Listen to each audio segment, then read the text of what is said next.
Blog Talk Radio. Here at ACO Radio, American Communications Online, or any affiliated stations or websites are not responsible for what guest hosts or call-ins may say. All programming is intended for informational and entertainment purposes only.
Troops spinning around smartly on the planet.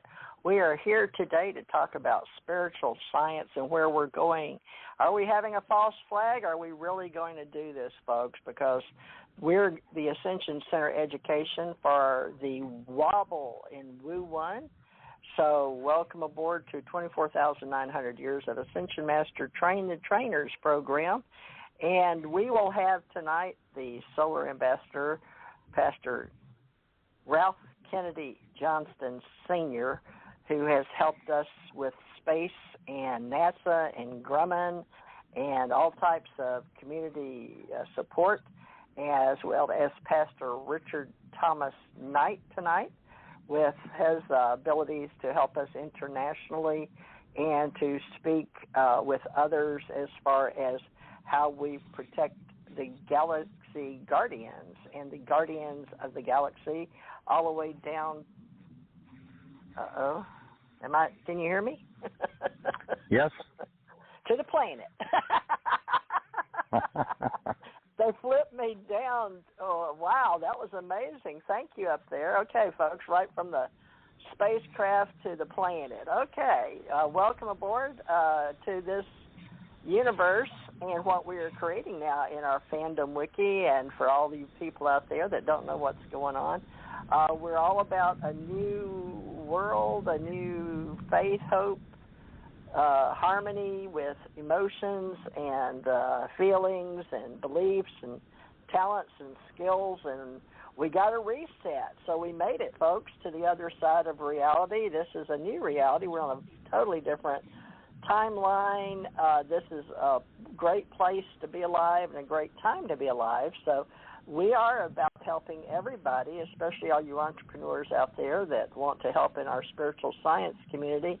And today we're going to welcome our Florida group with Ascension Center and our Ascension Church, which is Ohana, the gathering of the spirits, for all our pastors that would like to be open source and identified as unconditional love, as well as all universal life that in the past has gathered in California through the Hensleys and Modesto, California, as well as all of our psychics.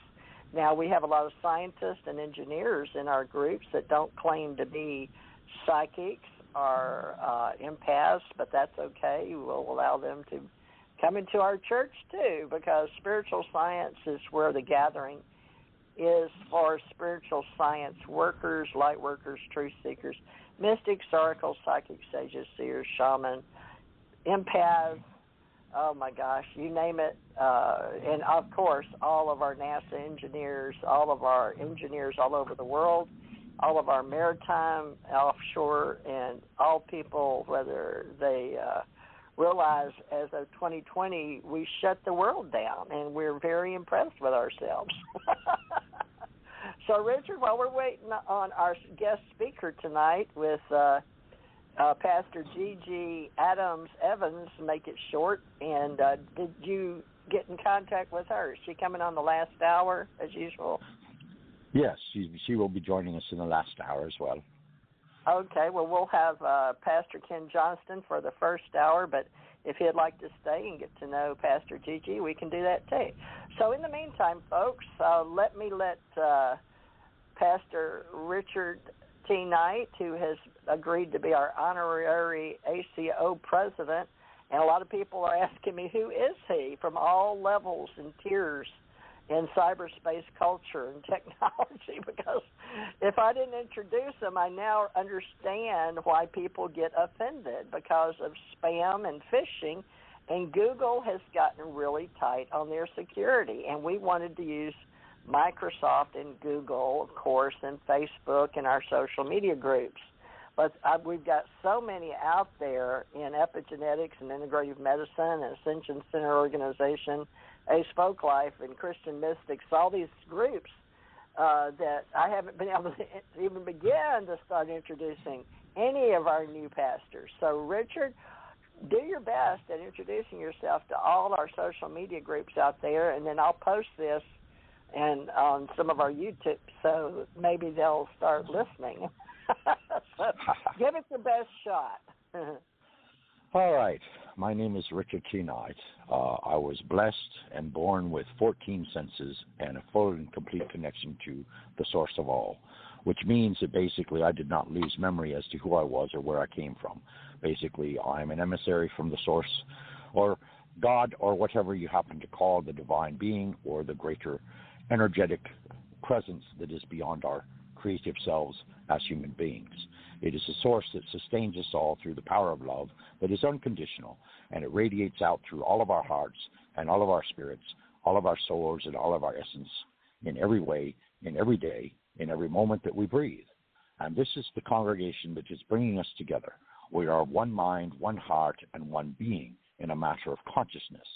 Now, of course, for all you scientists out there, quantum physics has proven that, in fact, if you can reach a 0 point, which means that the mind basically reaches a state of stasis, and the emotional self and the higher self get together, and they create a creative manifestation of anything that is there. What was that?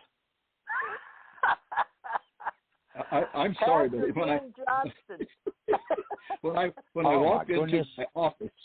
walk into my office and my computer's all set up and the screen's there, it detects someone walking in, and the voice comes in, alien saying, I apologize. Oh, you've got an alien detection device. I see.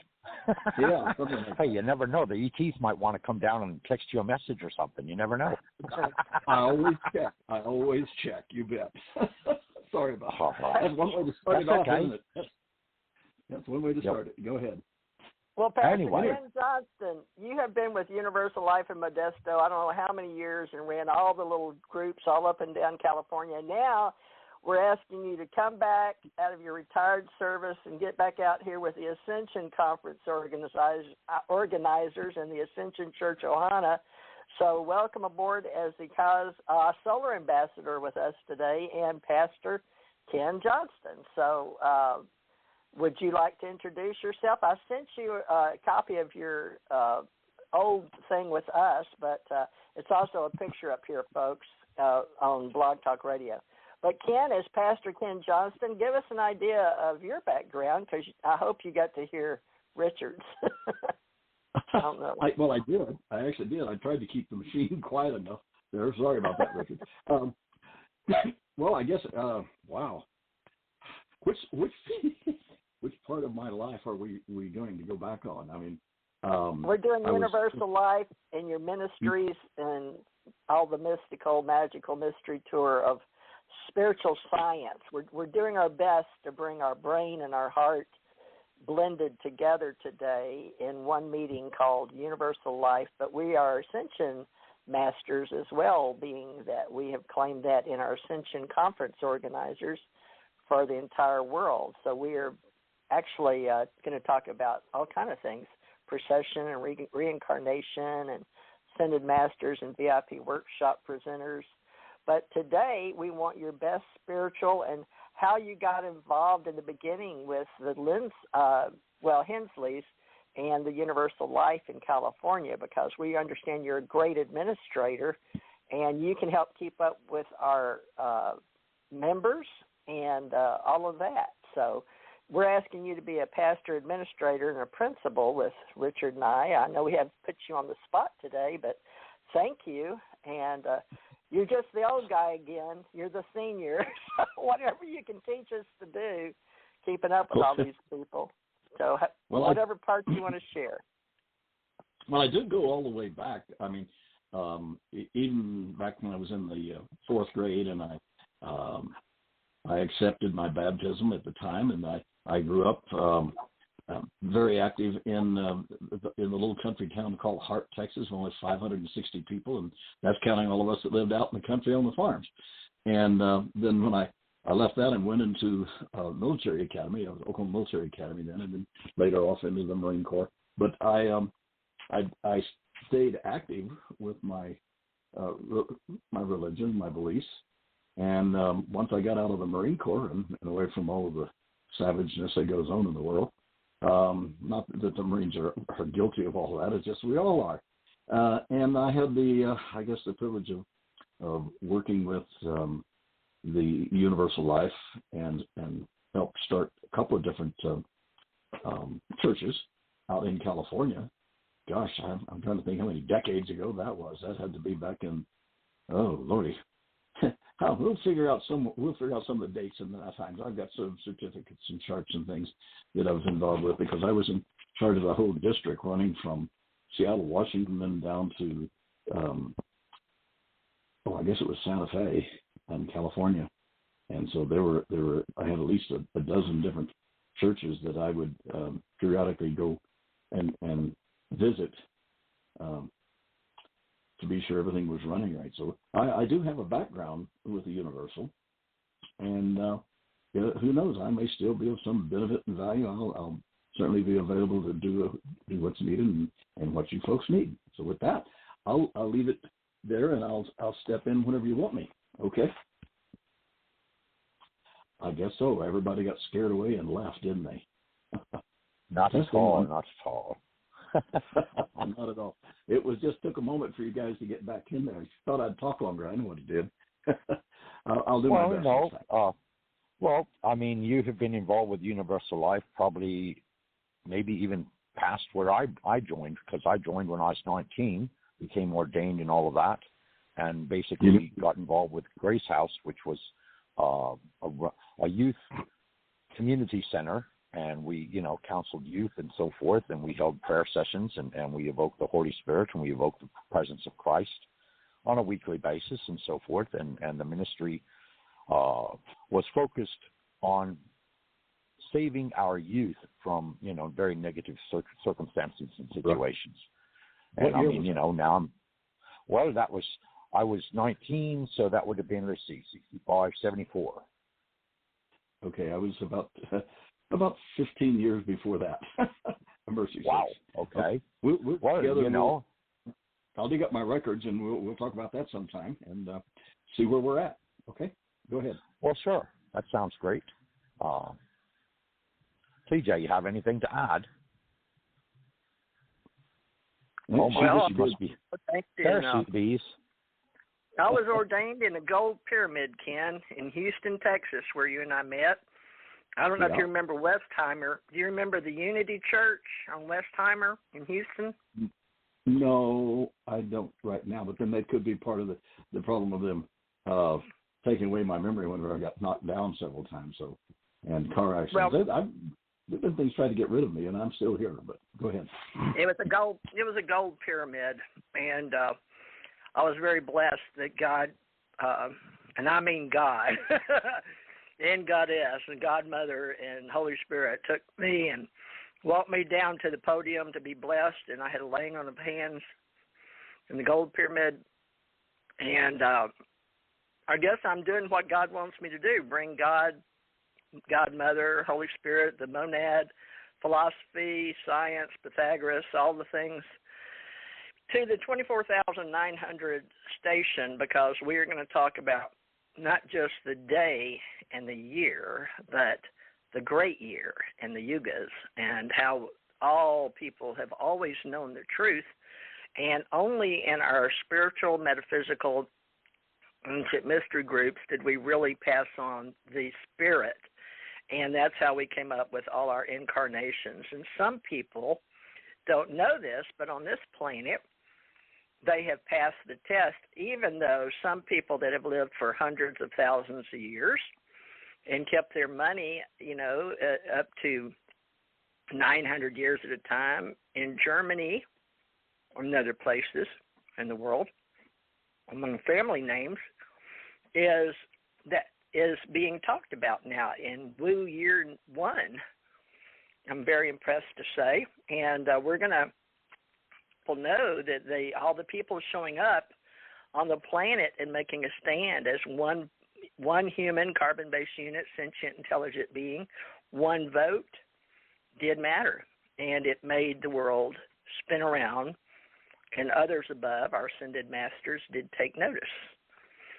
So we will talk about who we are, how we came to be, how we have life after life, and how we reincarnate, how aliens separate from extraterrestrials, even in our UFO association, which we've all been in, how we set all this up educationally, our scribes and our artists and authors and all those in all languages, and this will be transcribed. I was just talking to India, and they're going to take what we say today and put it in French for us. Isn't that interesting?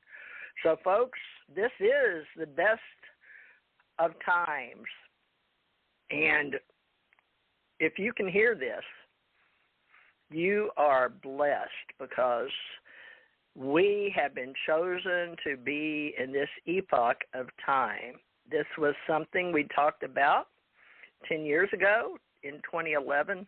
Now it is 2021, exactly 10 years almost to the day, and here we are talking about the Ascension Age, the Ascension Center education, what it's like, how to social network metaphysics, and we've been working on this as long as the government and the universities have been around.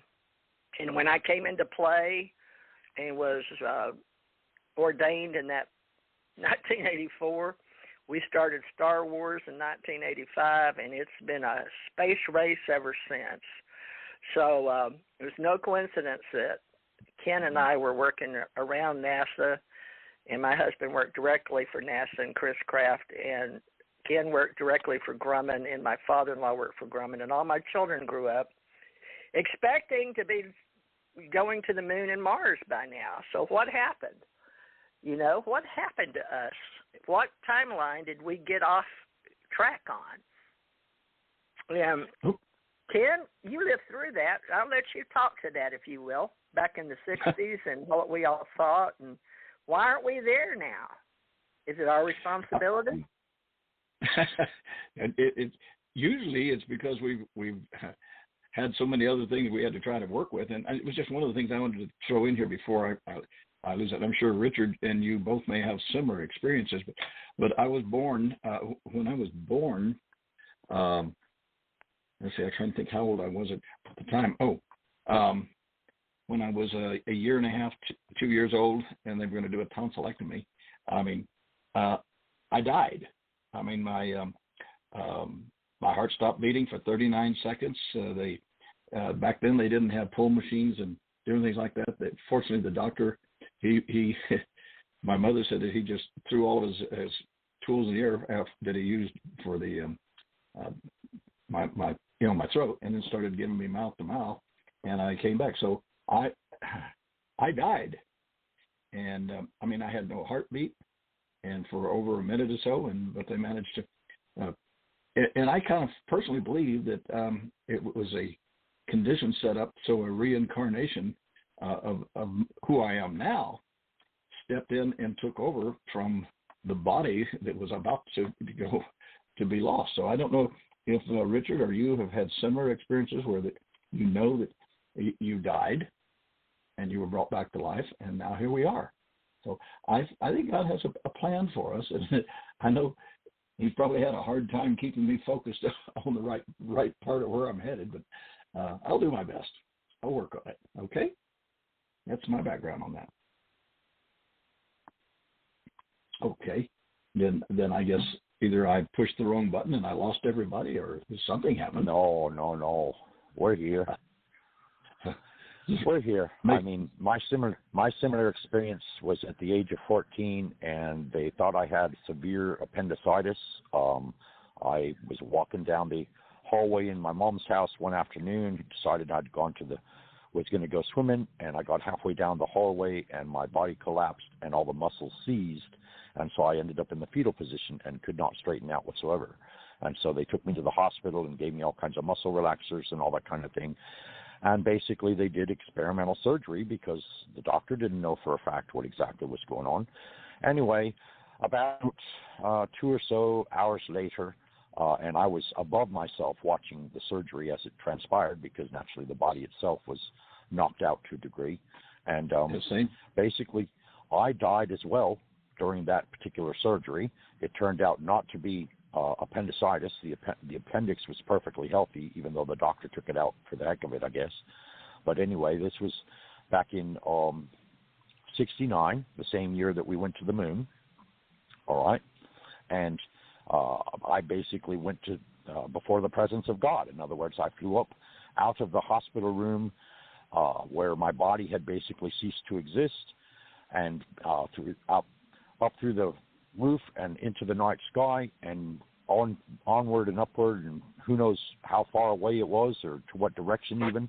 But I went through the colored tunnel, and at the end of the tunnel there were 2 angels, and the angels were standing there, and they greeted me as I arrived. And as they greeted me, a cobblestone veranda appeared out of nowhere before us, and at the other end of the veranda there was a chair made of redwood, and the chair seemed to be alive because there were rose vines strung along the chair on all angles of it, and in these rose vines there were roses opening and closing. Then all of a sudden a robed figure appeared out of nowhere, and I was seeing them from their side appearance. In other words, I forget the word, but anyway, where their face and their hands and their feet should have been, there was no hands or feet. There was only pure gold energy. And as this being turned and faced me, and began to walk around so that it could sit in the chair, the visage of a very, very old and wise man with a very long white beard appeared as he sat in the chair. I was immediately pulled forward and stood before this presence, and he lifted his left hand, and a large book appeared out of nowhere. And he sat the book in his lap, and he turned and opened the book, and as he turned the pages of the book, you could see everyone's life going on as though it were a movie screen, and the births were taking place, and people getting into middle age and old age and all that kind of thing. And he flipped the pages, and he came to my life, and of course my page wasn't very full because I was only 14 years of age at the time, but he still had the wisdom and the forethought to say, well, you promised to do a great many things and you haven't achieved hardly any of them, so naturally you have to go back. Now, the elation and the bliss and the love that I felt at that time, I had never ever experienced in my life up until that point. And so naturally, I didn't want to come back here because back here was nothing but challenges and hatred and bitterness and all kinds of different things. And he said, well, I'm sorry, but I have to go back. And I said, well, can you grant me one present or one favor? And he says, sure. And I said, I would like to see who and what I truly am. And he said, okay. So he put up his right hand, and I basically was propelled back towards the entrance of the tunnel. And as I approached the tunnel, the angels were no longer angels. Instead, they were balls of swirling light of energy that obviously had consciousness.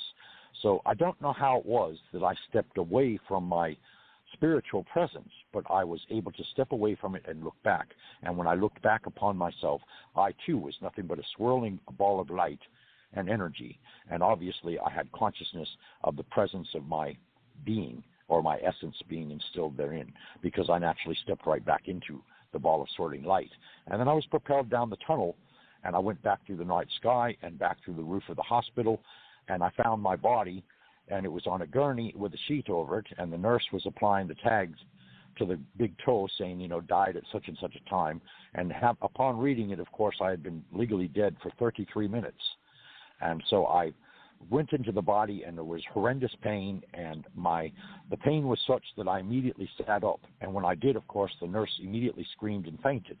Fortunately, there was another nurse in the room, and she came over and sat me, forced me back down to a laying position and called the doctors and everybody, and they showed me up. Now, this was confirmed simply because during the procedure, the man had taken out a ganglion growth that had 6 tentacles on it, and the last or largest tentacle was only millimeters away from my heart. So if this surgery had not been done on that particular day, I would have died a few days later anyway, because this tentacle would have actually seized and crushed my heart. So, of course, when I insisted that I see the tentacle that was, the growth that had been taken from me, they were absolutely astounded, and they said there's no way I could possibly have that knowledge, and yet I insisted on seeing it, to the point that finally they gave in, and they actually showed me well, I would say it was probably plum-shaped, and it had all these tentacles, these ganglion growths coming out of it. And so I went in the history books as probably like the 18th person that had actually died from Christmas tree mesentery, because basically speaking, I had ingested a pine seed or a pine needle when I was a wee tyke, and it, instead of going out of me, it had attached itself to the mesentery wall, and it had fed itself, and so I had a tree growing up inside of me. So Merry Christmas, as they say, Yes, some of the things that you experienced are some of the same things that I recall, but I was much younger. I was only, barely 3 years old when they did that operation on me, and then my heart stopped beating. As I said, the doctor just shoved all of his operating tools off the plate where I was, grabbed me, picked me up, and started giving mouth-to-mouth. In fact, they had just learned to do mouth-to-mouth resuscitation. The old way was strictly just pressure, pushing up and down on the heart to get you to breathe again. But now mouth-to-mouth resuscitation is a way of helping people recover, and that's the way they restored my life. And I know for a fact that while I was dead, that the being that I am now had the opportunity then to step in and take over this lifespan that I have, because I was totally different than my 2 older brothers, and now I'm the only one left of the whole clan. So I'm still here to do and finish up the job that I was given and told to do. So it's interesting, the things that I can find similar to some of the things that you had gone through. And TJ, we've never talked very much about this before. This is the first time I've come public and discussed it, but I feel comfortable with the fact that I'm with other people that have experienced some of the same things. So that kind of brings me up to where you are, Richard. So carry on. Thank you. Well, my turn then, Ken. I died at 2nd grade. They took I had hepatitis. I got very sick with infectious hepatitis. I couldn't go to school. I turned yellow, and I couldn't do anything. I'd lost all I couldn't walk, talk, or anything. And so they put me in the hospital, and they all came around me like I was going to die. But somebody came up with something with this blood machine in 1957 or 8 when I died. And I just remember my mother saying they brought it up. Later on I was asking questions, folks, so you have to put in how you perceive reality that you experienced. Plus, scientifically, we go back to what we can prove to ourselves in a way of speaking, spiritual then science. So the science would be that my mother confirmed to me that they sent for, it's like she called it like a blood cleaning machine. So I suspect that in today's reality, being that I became a hospital corpsman and worked in the Navy and then helped people pass over, my husband was on dialysis, that this was like a dialysis machine. So they brought it up to St. Francis Hospital where I was, and apparently it worked, but I passed, and I remember sitting up and seeing angels or beings. remember looking back and seeing my body, so I can't tell you what color I was, white or there was a string or gold, but I didn't leave the human form reality, our carbon. Well, I was outside the carbon-based unit of a human, what we know as a human biological or sentient intelligent being child at 7. But I don't speak too eloquently about it because it's hard to remember details back then, except emotionally how we felt at the time. So I usually go back to my little child telling the story, so forgive me if I regress in the way I sound. But while I was sitting there, these angels told me, or extraterrestrials for those of you that don't believe in angels, extraterrestrials told me that I was going to heal, and I was very happy talking to them. So I hear Richard. I got to mute Richard for a minute. Okay, and I could hear, I thought I was talking to them because I'd had extraterrestrials in my life as a child earlier teach me how to do things on the planet. And about 4 years old, I had a being that I could see and talk, but they'd disappear when my mother came in. Guess now you would call it holographic technology, since we've all seen Star Wars and, Obi-Wan Kenobi, your only hope, or Obi-Wan. So talking about holographic technology, which I did learn in this reality, and that we had it, and we were doing lasers to the moon and all that. I know holographic technology is important, but at that time, you're just a child and you don't know any of this stuff, so you take your experiences as they come and just think that's life. You have a very open mind, open heart, and we should always remember how we felt then, because that's really the way we're supposed to stay, is to have that heart-mind feeling inside ourselves. So they told me I would go on to do great things, and the mission, everybody since I lived, I guess I must have passed or something, because the angels and the nurses and brought in this man with a cap on, a black robe, and ropes around his waist and all that. But when I came back, they wanted me to talk to some people and they wanted to send it to the Vatican for a miracle and all that kind of stuff. So I don't know if they recorded it or not, probably somewhere. But that's in that. That was when I was 57, about 1957, Ken. I was having my fourth daughter. I had placenta previa, and I was teaching for the city of Houston. I was ambassador of goodwill and hostess with the mostess back then, spinning my batons and teaching it to children. So I apparently it was a little rain, and I was really big and pregnant, but I was still teaching, and my mother was watching my three. I had three daughters already, and either they came with me. Believe it or not, I can't remember, because I loved teaching them, and they wore their little red shorts and white tops for the city of Houston.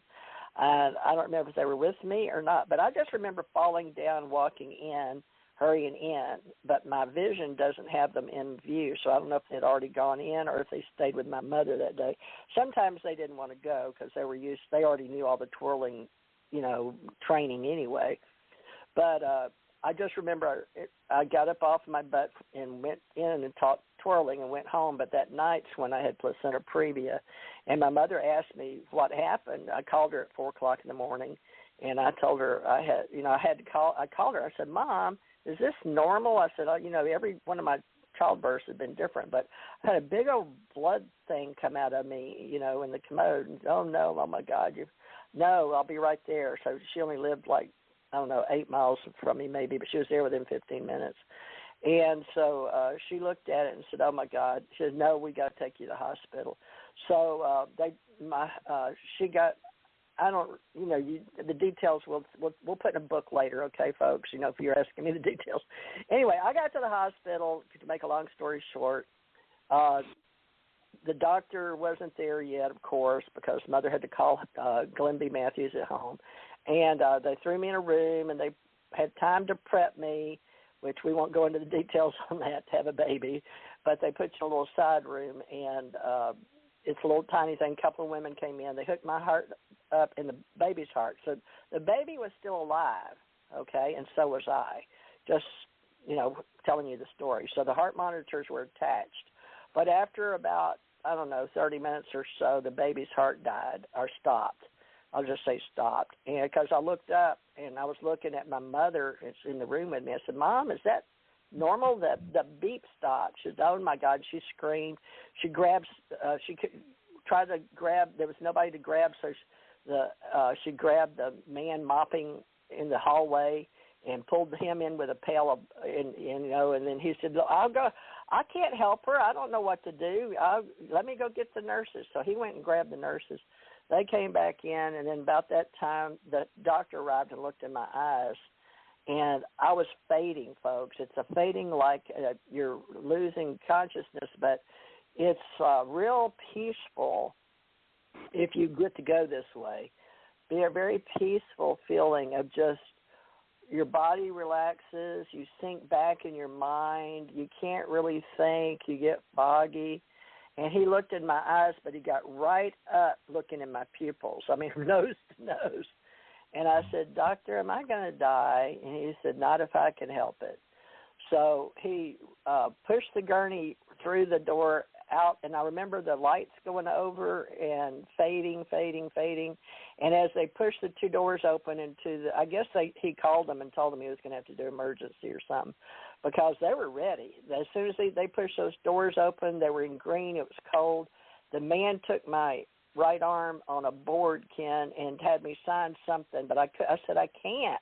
And by that time I couldn't even write. I couldn't. So I don't know. He took my hand, scribbled it, but Mother was trying to come in the doors. They had flung open, and he was doing that at the same time. And so there was you could feel the energy that everybody was panicking. It was already in panic mode. But then they pushed me up against the thing where they put you in the stirrups, and, you've seen it in movies, folks. We're that educated now to have it in the television. So they threw me on that and put my feet in the stirrups. And at that time, I saw the doctor. I couldn't talk. I couldn't move. I was just euphoric is the word, I guess. So, sorry. So sort of an out-of-body experience, you were having. Well, it's not through yet. I went and I died, Ken. He cut me open and said he was going to take the baby. A nurse screamed. A nurse literally screamed because, see somebody, I guess you never seen anybody cut open or something. Maybe she was new. But she screamed, and then there was another nurse there because I think they all rushed there was a whole bunch of people. But I remember three nurses, one on each side of him, and then the man sitting next to me. And I remember him saying, give her, more. He said, Doc, I haven't given her any. I can't give her, anesthetic. He was the anesthesiologist. And I remember him, I don't remember his face or anything, but I could know his feeling. And, everybody had on greens back then. But he was sitting on my right shoulder, and I remember hearing him, but I was dead already. But he said it's 60-40, and I can't give her any anesthesia. It'll kill, she's already at 60/40. But I was passing then. And apparently, from what I understand, what blood I hadn't lost at home, they cut me open, and I remember watching it. So that's how I know I was out of body. I was above. Okay, folks, it's hard to tell you exactly where I was. Okay, but I know I was looking like I thought from my normal eyes, because that's where the body was. Your container, your unit.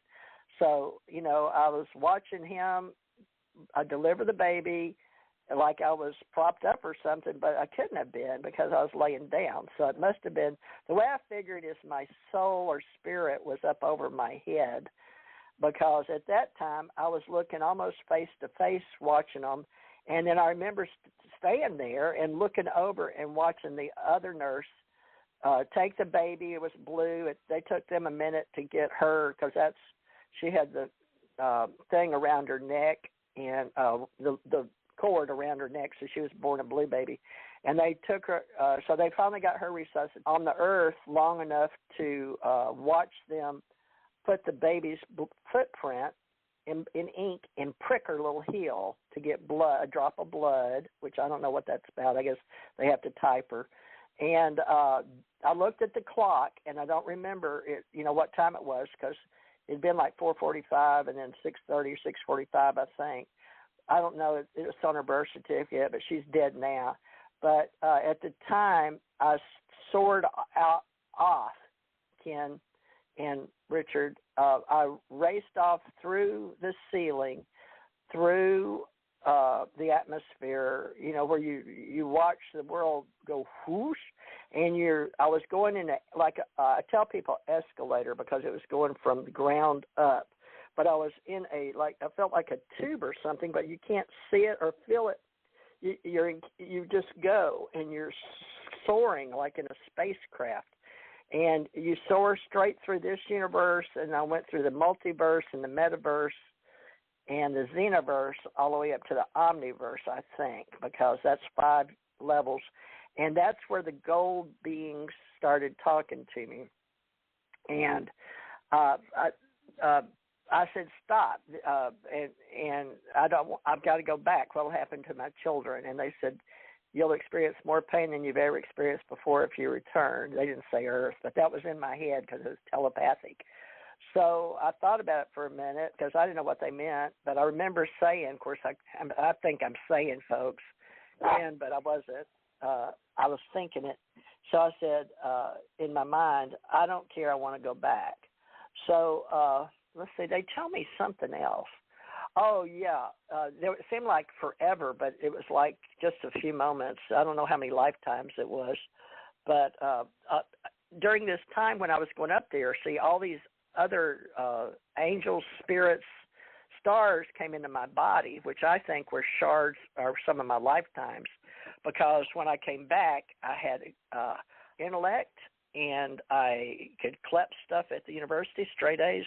Anyway, that's on down the road, but I mean, I was amazed. I changed because of the soul, is the way I figure it, and we can tell this story for others later because I wasn't willing to tell it all the details. But the way I figured it, talking to these 2 beings that were gold later on in my life, I'll tell you guys about it and how the gold falls away and, you're a human and carbon-based unit again. But anyway, I remember what they said. They said they had a conversation for a minute. It was they said all children will become your children, and I agreed. I didn't know what that meant. But yeah, right, okay.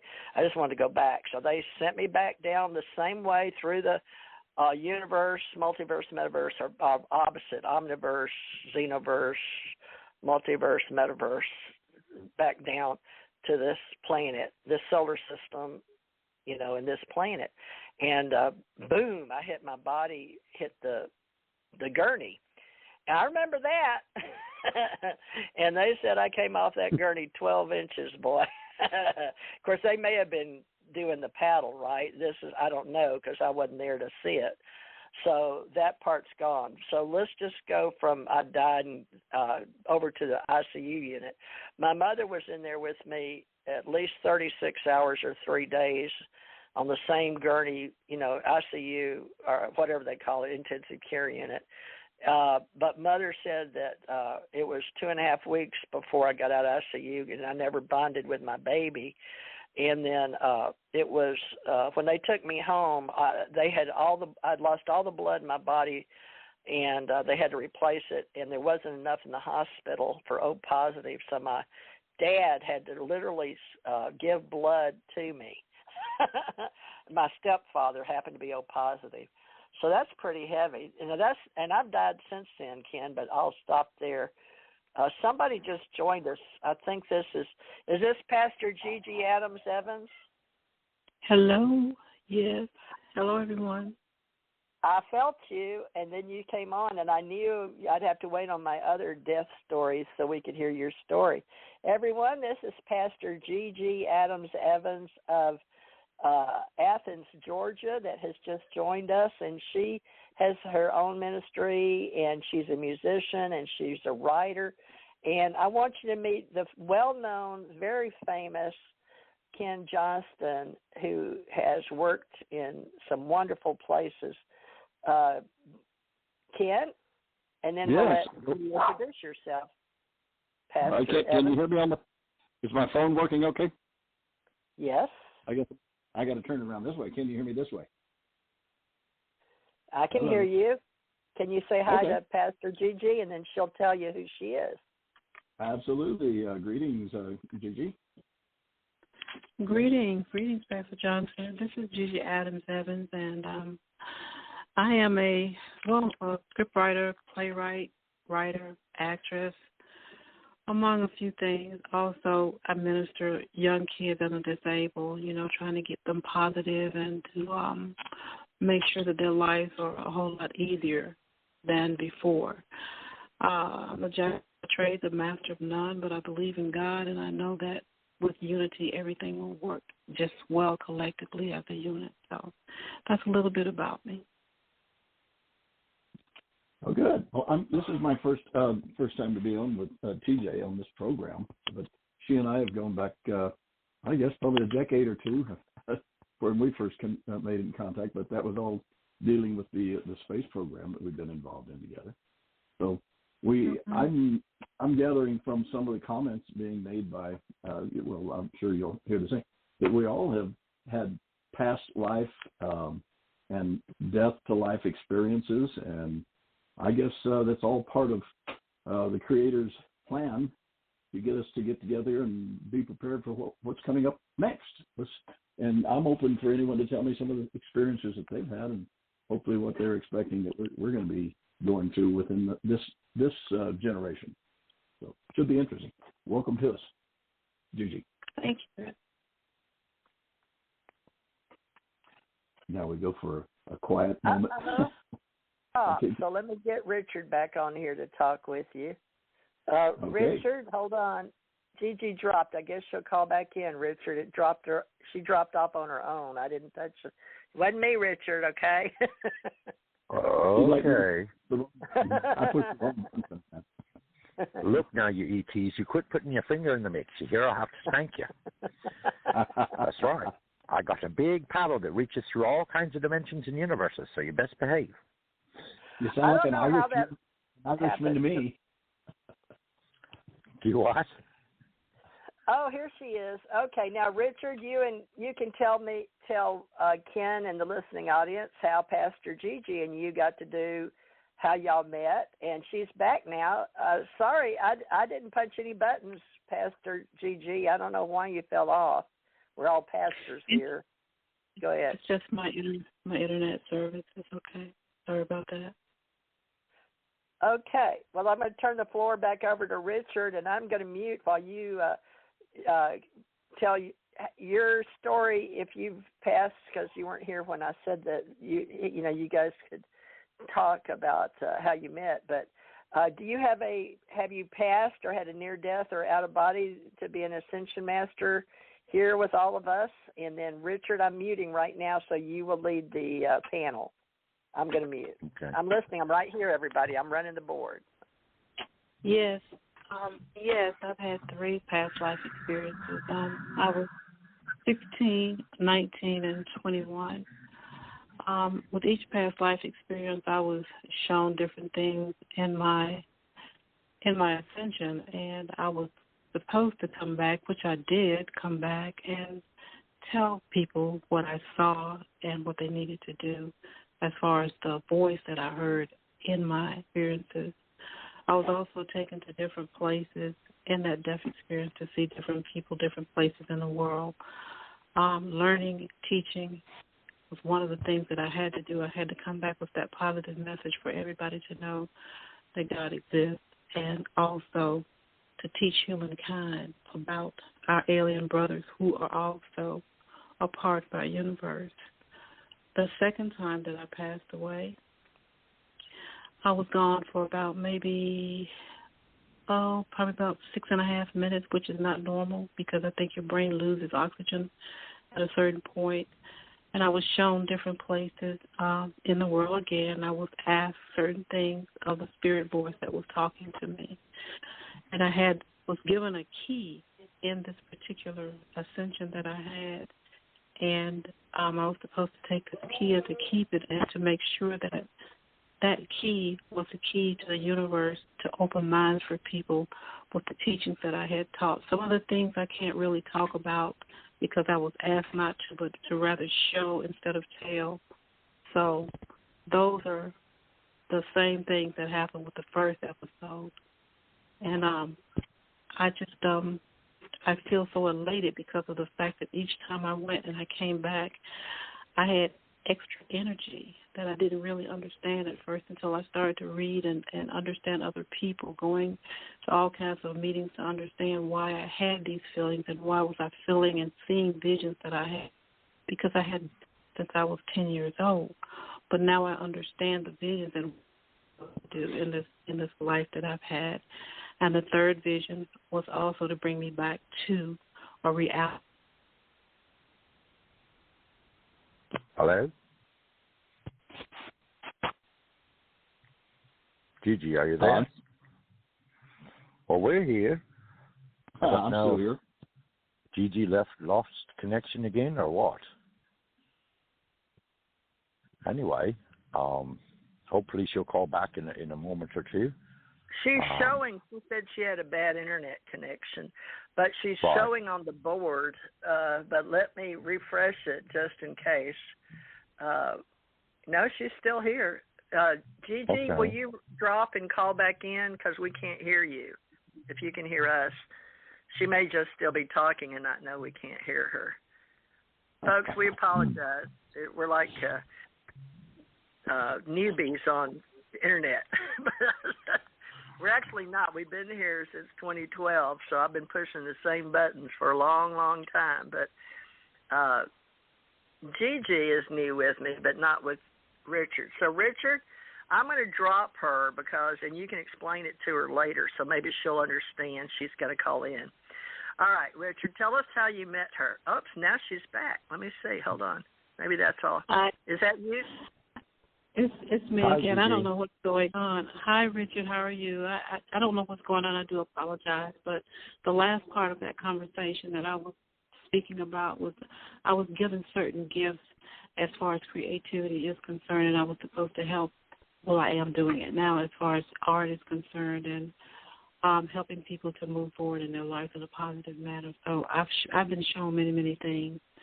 And I was also shown a few of my past lives that I had, and I thought that was kind of different and extraordinary for me because I've never heard of anyone talk about that. But looking at myself and looking at the past lives that I had, because I've spoken to Richard about this many times, and we do transcend, we do change, from one human soul to another soul. So that was basically it. My ascension was to teach and to help people to move forward.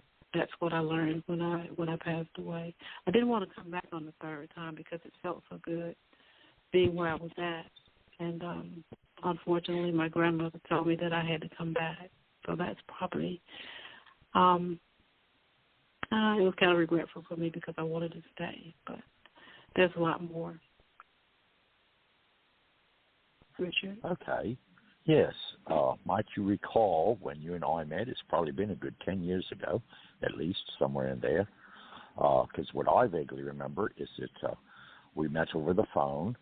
I'm not sure if we met on LinkedIn originally or exactly what the means was, if in fact we connected on the Internet at first. I tend to believe it was mainly by phone. And then, of course, you welcomed me into the spiritual blog talk radio show you were doing at the time. And things took off from there, and she and I shared a radio show, radio program that was based on spirituality, and we allowed various audience members to call in as they may with questions or concerns, and we would do our best to rectify or give them wisdom or assistance as we could over the radio. And we had a third party join us who was named Tito, and eventually there was a period of time a few years down the road where basically I had walked away, and of course Gigi and I have always stayed in connection. We've always stayed in contact by phone or by internet or by Facebook now, of course, because social media is a whole lot more advanced than it was even 10 years ago. But that is what I recall anyway, that it's like, you know, you go through life and you meet people, and there are certain people that you automatically feel are family. And I don't know how to really express it other than to just say that, you know. You're not blood, so I tend to say, well, that's a sister of another mother, you know, or something of this nature. Simply well, because we should talk about that because soul group. I don't know that Ken feels a kindred spirit to you or Gigi, but I did instantly. And you guys have been on the Blog Talk, but I didn't ever hear you. I don't know that y'all ever heard me. So Ken and I have a long-standing crossing paths in NASA Houston at the Space Center there. And then later on at the 2017 Mars Conference at the University of Southern Alabama, USA. Just so you know, Gigi, he and I were doing radio together here, Blog Talk Radio, Ken and I, and then Revolution Radio together. And then he wrote a book. I asked him because I had the Authors Club. I asked Karen and her husband, they weren't married at the time, but they came on my show. And we were telling them we really need everybody to write a book. So I encouraged Brett and Karen to write a book, and they in turn, Ken went and got them from Texarkana and moved them up close to where he was in New Mexico, and they helped him get his book written. So Ken and I go way back, and he also has been a speaker at many conferences in and out of country. And we're very proud to have him in our, we wanted him to lead us with the Universal Life Ministry and how they did their database and all that. And he can help in a lot of ways with administration, Gigi. And Monday we're going to be listening to C-Vents. And Richard, I'm sure there would be no problem with her, Pastor Gigi, if she has time Monday at 11, but you can talk to her about that off air, okay? So, Ken, Gigi, and just for all our BTR listeners, that's for Blog Talk Radio, you may have listened in the past and recognized Pastor Gigi and Pastor Richard on Blog Talk Radio before, helping people in spirituality. Gigi, did you build your radio on spirituality or paranormal back in the day? Well, in the beginning, I had one little short episode of the paranormal because I became a member of SETI at home in MUFON back in it's been about some years now, and I started out with that, but I never got too much of a response for the paranormal, so I went ahead and started the spirituality. And that's when Richard and I started, you know, with our programs and everything, you know, talking about the afterlife. Was that about 7 years ago? You said about 7? About 7, exactly. That's interesting.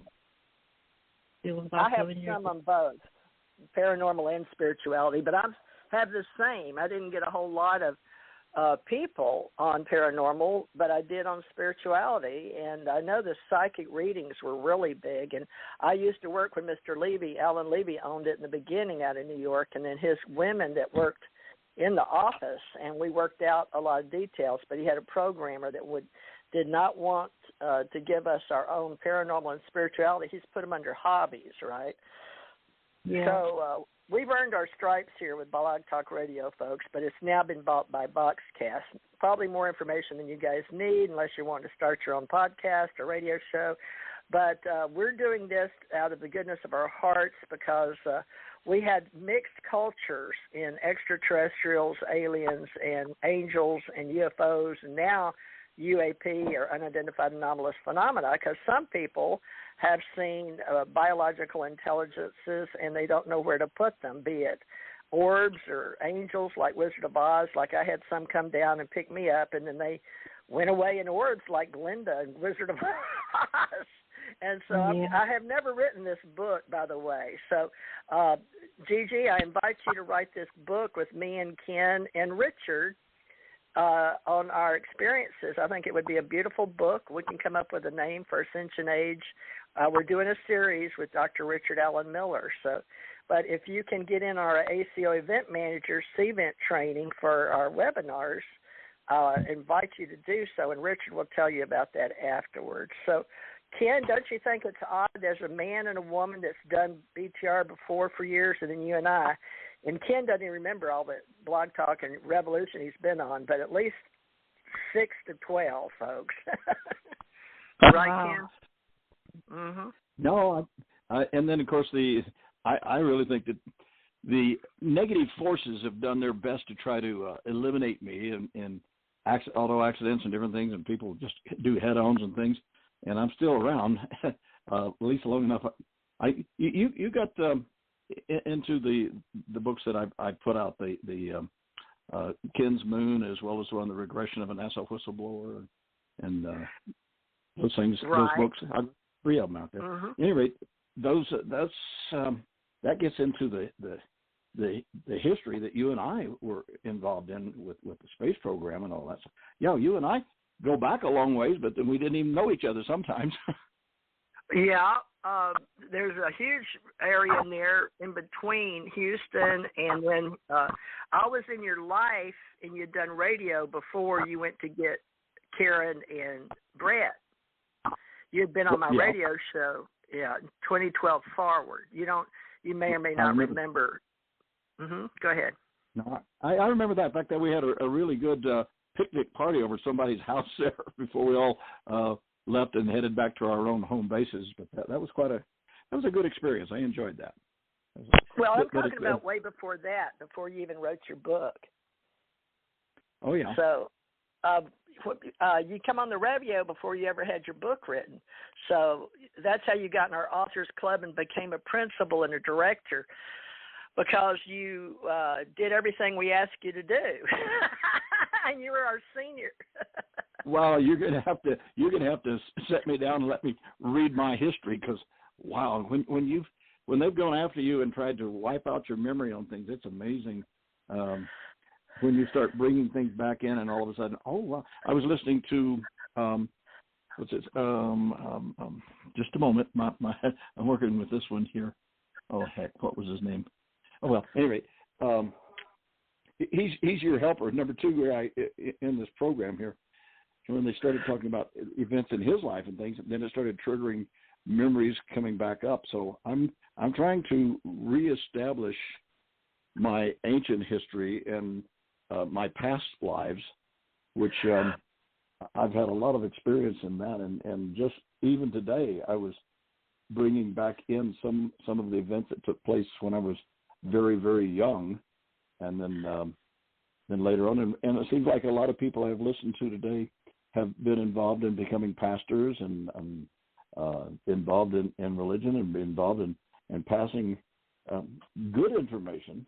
Although we have some denominations and things that think that we're evil, but when they start getting to know what's going on, then they realize that we may well have the true path. So with that, I'm going to just sit back and relax and learn more, and then I'll try to do my best to be of some benefit to help others. Well, you've got a good point. In neuroplasticity, folks, we found out it's not just in our minds anymore. It's not just neuroscience. But we have this in our heart, the neurons. And so, since 1991, it's been in scientific journals. So, it's up to us to make the choice to educate ourselves as to what, as a whole-brained entity in a container that uses in a dualistic society and left, right brain, dark, light, we're matter, antimatter situation. This biological container, this physical carbon-based unit that we have, once we've left, as many of our pastors as Ascension Masters have done. Go ahead. Hello? What, Ken? No, nobody. I mean, TJ, you just went blank. Oh, I'm here. sorry.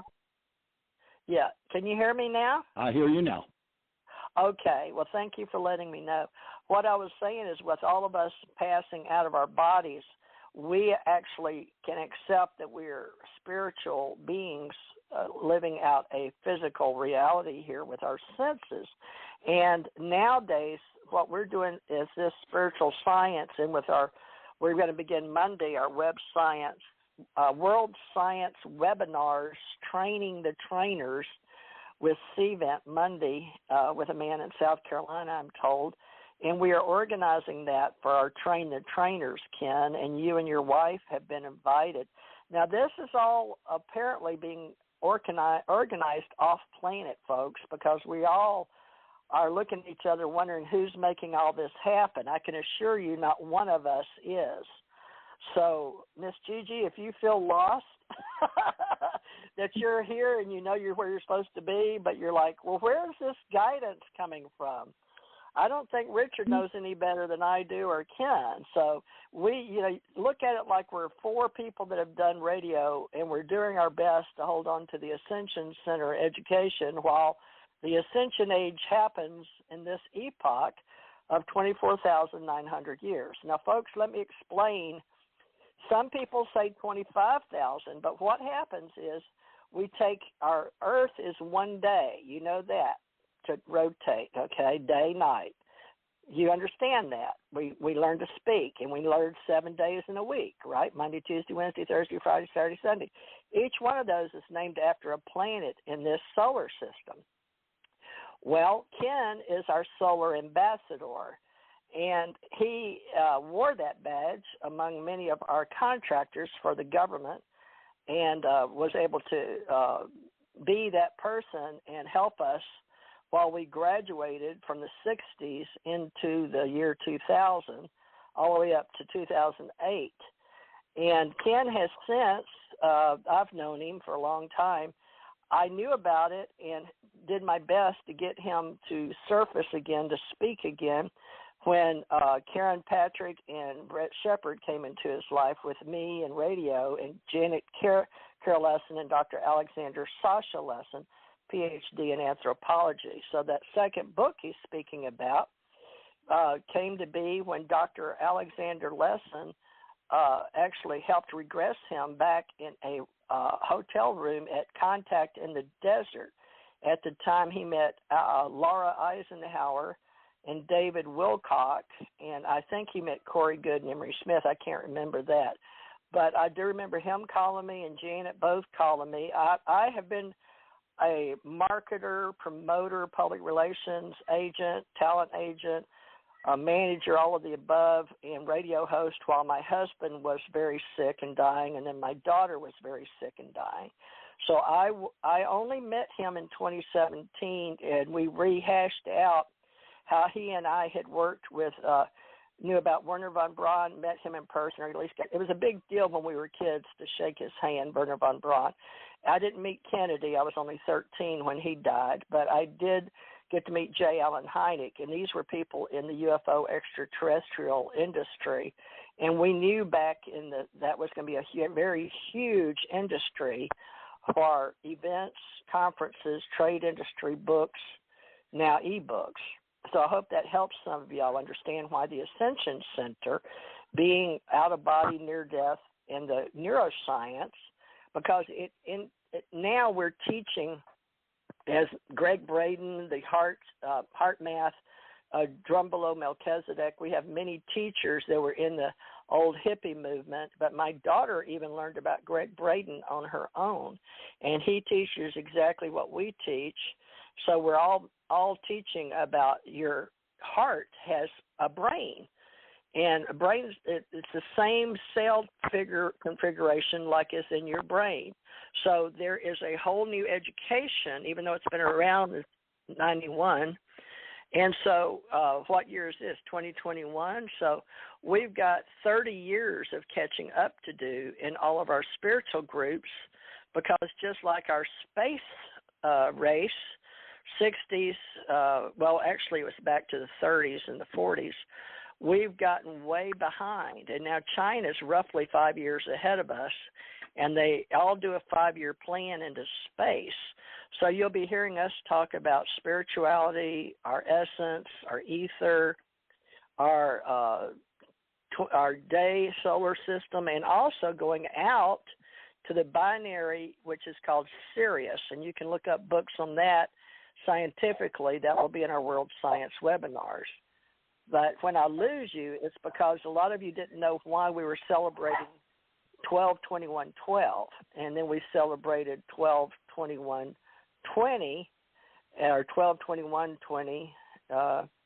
That really, it was where we were coming from 2011 to 2021 to be awakened and claim it for the Ascension age, because I thought we were, like everybody else, we were going to have everybody primed educationally in ancient wisdom and new thought teachings in 2012. But again, we were fooled. Ken, you remember back in the 60s with the Jetsons, and we thought everybody would be living in 2000. You went with me 2001 Space Odyssey at the Windsor Village. Do you remember 2001 Space Odyssey? Just vaguely, yeah.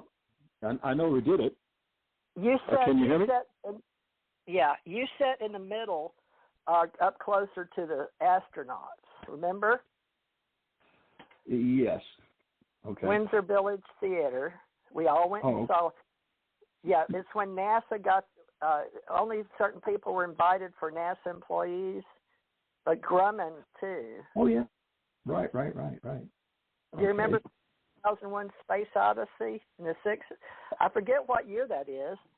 Was that in Houston? Yes.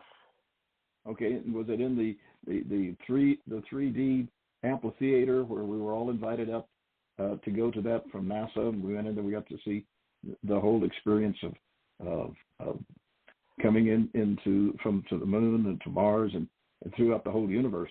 That was quite an experience. Yes, so you do, and because folks, when we reminisce, a lot of things gets wiped. But that was 1968, and during that year, we thought by 2001 Space Odyssey in the year, we thought it would be like that. That's why it was called 2001 Space Odyssey. Okay, so in 1968. Ken and I were sitting here believing we were going to be in space like everybody else that we worked with, okay? And it really did happen. We really did have astronauts, and Ken really did work his butt off, excuse the terminology, in those big old equipment and testing it out for the astronauts. And these people didn't just go be engineers and do these things. Ken, you're talking about tell people. Vacuum chambers. Yeah, tell Gigi about this stuff you had to do, put all that equipment on, and how heavy it was. And you know what I'm talking about? I'm very impressed with that. Actually, if you see my book Ken's Moon, I'm wearing one of my vacuum chamber spacesuits, actually a spacesuit, which is fully pressurized, and then I would have to use that and go into the airlock. And then go in, and from there, once we got my spacesuit up to the point where I could handle it in a full vacuum, then we could open the door from the airlock and go on inside the main big chamber, and then up the ladders and get inside the spacecraft. That's where the testing, all that information went. I'm not sure that's where you wanted me to go with this, but can you tell her about Grumman? Civilian, how we have civilian astronauts versus those that get to go in space. Can you do a layman term for her and those listening? Well, most of us that were civilian astronauts, and that was the terminology that they used us, because we were not. Most of us, the civilian astronauts, were not government employees. Like I was with the Grumman Aerospace Corporation, and there was.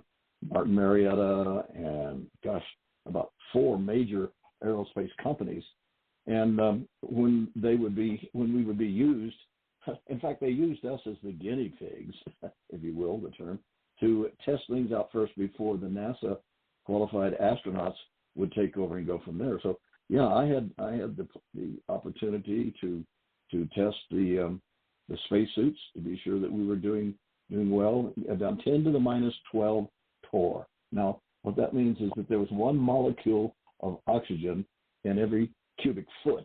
That's not a lot of air to try to breathe. So the spacesuits are what we had to wear to use those. There's a cute little picture of me in the spacesuit in the regression of a NASA whistleblower, and that got me in a lot of trouble. There are people out there that have been hired by certain departments in the government to try to shut us down, but when we come forward and we've got documents and records, and that was one thing that I was good about, TJ, is that I kept copies and the actual copies of all of the programs, all of the vacuum chamber tests and different things like that. So when somebody like Mr. Oberg, which I had, he almost got me killed when I was over in India giving talks. We'll talk about that sometime. All I have to do is just pull out the records and the documents and submit the truth. So long as we are sticking with the truth, and just like what you guys have been talking about, having to do with the spirituality as well as our own convictions and beliefs and experiences that we've had, past lives, present lives, those are the things that are, I think, some sources of this generation doing the best to try to keep us quiet. And so long as we stick with telling the truth and sticking with provable events and things, such as you talking about how we died in hospital operations and things, and we've got records and documents to prove that, well, nope, he's back to life again. So I'm amazed at when I was hearing him talk about his experience of dying and coming back. It was very similar to my own. So I think we are here because we've been chosen to be here to present true facts and help us all, I really think, be prepared for an advancement in our beings as human beings, into to be able to go into the celestial contacts with more advanced entities as well as those that are more primitive. So there's a lot of fun stuff ahead of us, a lot of dangerous stuff, and a lot of interesting experiences. So here we go again, TJ. We're off to do it. Thank you. Can you hear me? Loud and clear. Okay, I just put a comment, folks.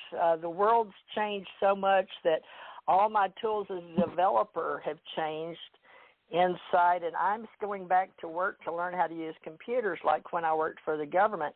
They put a lot of money into me to train me back when we had sun systems at Great Lakes, and we were using Wayne computers when I was flown out to Hawaii. And, they moved our furniture and our car and everything to Hawaii. But nobody out there talked about 2001 Space Odyssey that much, but we sure did at NASA, and we thought 2001 was going to be similar. It's a benchmark. So that's what I put. I would like you folks to help us live our lives now and participate in action in our cyberspace culture, whether you're an author or not, it doesn't matter. It used to. When Ken came, I said, well, he can't join because he didn't have a book. I was very strict about that, even though he could, that's who I was. I had my husband sick, but Ken, I'm so glad that once I started researching you and realizing, oh my gosh, I was very impressed. And I knew you had to get that book written in. I was so proud of you for going and helping Karen. And we talked about it on the phone back then, all that you were doing. And you were very, very supportive. You took your truck and helped them move. That's pastor work. Right. You did charity work. And we packed everything up in the trailers I had to pull, and I moved them all the way from, the southwestern corner of New Mexico all the way to wherever they are now. Where is it? Where do they live now? I know it was, we slept overnight in the trucks while we were driving, and I got them there and got them all set up, and then I had to come back. So, were you asking me or your wife? Were you asking me where they live, or were you asking Fran? Yeah, well, Fran's out with me right now. She's outside feeding the horses, so it's you and me. Okay. Well, when they moved from Texarkana, they moved somewhere close to you in New Mexico, but I don't know if they moved to Colorado or where, because we did the 2017 they went with you to New Orleans, and didn't you take them back to write the book? They lived close to you, didn't they, in New Mexico? Well, they were close to me near Albuquerque, New Mexico, for a couple of years, and then they moved down to the very southwest corner of New Mexico, and that's where they are now. I think that's where the Swedenborgen, the lady that sat with you and me for the Mars conference, it was the Swedenborgen conference people. We liked her, and she liked us. And Karen and Brett went to help her with the Swedenborgen conferences, and you I thought you went down there, but I can't remember it either. It's one of those. Was it like Silver City? Does that sound familiar? It was some. Is it Silver City? Yeah, that's right. Gosh, I'm getting old, folks, but yeah, it was an antique town. I had been there too, so you and I had. But did you go to that conference? I remember Gigi was sick in 2018, and you went to the conference in 2018 that me and you and Janet, everybody spent 6 years getting ready for. You were a main speaker. Wasn't that over in California? Well, you spoke in California, but that was with Cliff Dunning. But no, this one was the one that all of us put on with Janet, but I couldn't make it. You made it with ACO International. You remember Ralph Rodehag, the other pilots we had out of Europe, the Pilot Association? You were in it. You still are. Well, that's good. As I said, unfortunately, they whoever they are, have done their best to try to wipe me out. And auto accident since then, I mean, it's amazing. You'd be driving along, and all of a sudden somebody would come just swerving right across, right into you. And that has affected my memory on some of those things. But it comes back to me once I get a chance to start going over those events. So just whenever you ask me a question of something that's temporarily out of my reach, I have to say I don't remember, and I apologize. Well, that's about okay. That. Remember, I said everything in your body can be healed.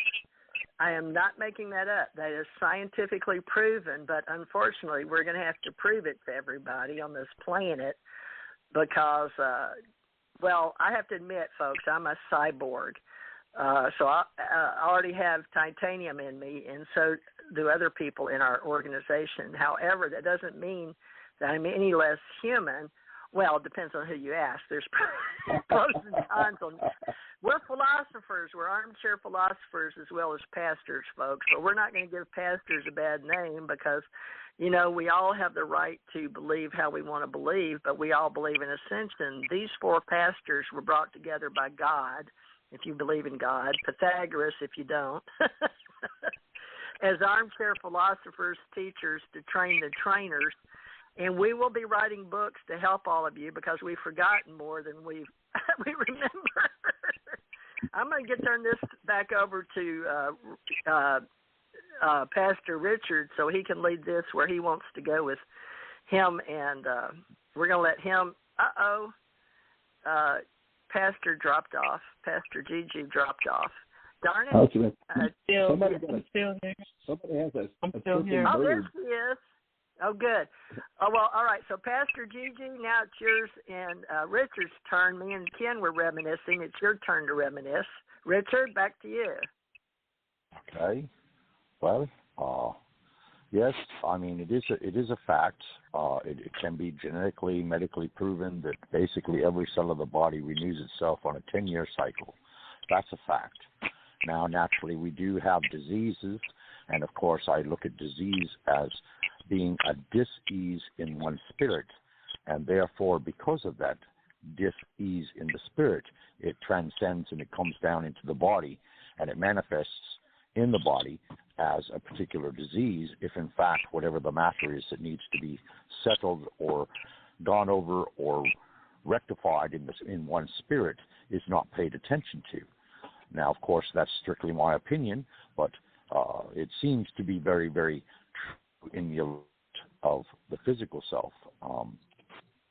And, of course, Gigi can also attest to this. There are manifestations that basically are created sometimes by our minds, If you have dark negative thoughts and you're constantly concentrating on them, that too will create negative manifestations in the body and also in your surroundings as well as your life.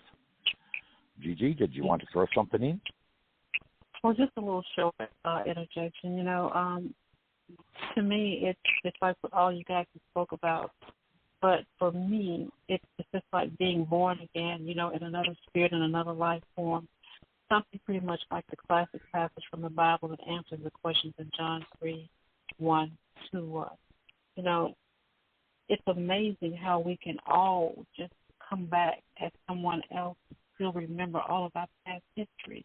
And that's because of the programming that we have automatically. I do believe that aliens have something to do with that other than the spiritual content of life forces itself.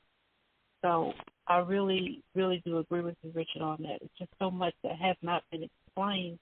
And that phrase, born again, it really means literally, it means from above. So as above and so below, we go up and we come back down again in a layman's term because of our spiritual transformations and that new birth. Being born again, to me, is actually the act of God where eternal life is compared to the person who really believes. I could not agree more. I mean, after all, we have Saint Germain, the herald of the violet flame, who basically is more or less, you could say, an ascended master of both transformation and transmutation. And, of course, we also have guides and assistants, angelic hosts, guardian angels, a healing team. And these are all spiritual entities that assist us as we go through life. And we are blessed in a multitude of ways. I know that, when I was 5 years old, suddenly I was a savant of language. I could speak 14 languages, read, write, and understand them. And, I mean, this was not something that I had remembered ever, allocating myself to be. And then, of course, after my death and rebirth at the age of 14, I felt very driven to assist others in the healing process. And so eventually I became a Reiki Grand Master, which is basically an energy healer where one summons forth what you would call or classify the source of or sustenance of us all, God's energy, and basically that energy is directed in a pool of light, and then in turn that pool of light is directed to a given individual. And, of course, it is not programmed to be what would you call it, like an interference in any way. Rather, it awaits the time that you are most receptive to be healed, and at that particular given moment, then in turn it all comes into your body, it all comes into your spirit. So it's like God's divine light, God's divine will in action, in a manner of speaking, on an energy base or an energetic form. And, of course, we are all energetic beings because that's just what we are. I mean, when you really go to the far reaches of things, we are all members of one consciousness, all members of one sustaining force. And, of course, as pastors, we identify as being unconditional love because love in its extreme form is something that we as humans very seldom actually experience, unless, of course, we are in a state of bliss or the Holy Spirit descends upon us and we feel in all of our cellular form as our biological units or our card-based units as we're referring to our physical selves. And yes, I do kind of laugh because it is very true, but yet at the same time, the focus has been as human beings that we are humans and that this is the totality of our reality. And this is a misconception by all means because we are, in fact, spiritual entities having a human-based experience and not humans chasing after a spiritual experience. And so that's the truth as it is known, as it is told, and it has been told for thousands and thousands of years. And this is where we come from, and this is who we are. Now, when we are reborn, if in fact we are adding another facet to our personality, or if in fact we are completely reborn as an entirely different spirit coming into the body, I don't know, and I don't believe there's anyone that can actually say one way or the other. We do presume that we feel sort of like ourselves, like you mentioned, that we have our past history notated in our mental selves, and yet at the same time there also seems to be other facets and other aspects of ourselves that have a knowing and a knowledge that we did not possess before. So, Gigi? Well, I've heard world people. I was going to tell you, Richard, that there's people that describe it like Russian dolls is one way to say they envelop like, I've heard people say it's like peeling the skin of an onion. And all world religions that are studied, if you'll study all of them and compare the Upanishads and the Bhagavad Gita and even the Dead Sea Scrolls, even the Book of Thomas, from the ones that Constantine didn't allow, some of the books that now everyone that's in finding them and putting them together knows that science and spirit is coming together. But they are talking about the mirror cells and how every piece of us is part of us. And when we leave this and go into another realm, or like we'll say from the universe to the multiverse, then the metaverse, so those are like the Russian doll levels: universe, multiverse, metaverse, xenoverse, and the omniverse, which is a lot of where Carl Sagan, extraterrestrial, you'll see a lot of science fiction movies go up to the fifth omni. But those of us as ascended masters, Jesus Christ walks around, try to teach you how to walk around on the planet and be a carbon-based unit for your car, as we say, your automobile, your human factor. But be like your heart and your brain has to be connected in order to serve all that God provides to you. And this is your emotions, your beliefs, your what we call intellect, but more so your inspiration from emotions, feelings, beliefs, all of those things, hopes, desires. And, what you do is, I was telling Ken about how certain emotions attach to your memories. So how we are teaching now in the Ascension age is why we come here, why we adapt to a human form, a carbon-based unit, and what all this does. So all of our incarnations actually evolve our soul to go up into those levels above the 5G, if we say in cell phones, fifth dimension, if we say in the ascension process, but it also relates to the sixth and seventh and all the chakras.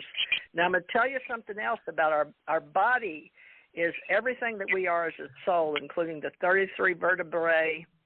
There's 22 pieces of us. There's 23 chromosomes, male, 23 female, 46. You put 46 with 33, and that's like 79, which is like the 78 tarot cards plus the reader. All these ancient wisdoms that have been taught throughout Egypt, America, everywhere, Atlantis, Mu. We've always had this Christian mystics is what we say now, but at one time, all the Abrahamic faiths knew exactly the same thing thousands of years ago. Ergo, why we're teaching the great year in 2021. So all these people that lost their way, they learned how to come back in their genealogy by education, folks, but it was heartfelt and allowed in their space groups, in their clans, in their universes, okay? So when we go out and spend out close to 25,000 years on this planet with the sun, we learn how to return, and we can come back here or other places. And we're going to be teaching all that because everybody else is teaching it now. And you'll learn why the elites lost this battle. Only a handful, Bezos, Gates, let's see, who else? Well, all the big ones are going to have to work together, but we're only going to allow them no more than 15% to the corporations.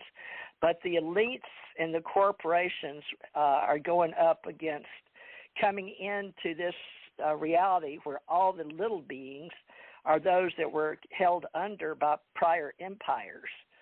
So the ascended masters are speaking to all the ascension masters on the planet and bringing them around the world together to educate the masses, what's called the critical mass consciousness. So I'll leave it at that today, because that's why you're going to hear about all of this happening before June in the World Science webinars. So back to you, Miss Gigi. You said people were hungry for this knowledge of the Ascension Masters. Can you talk about that some?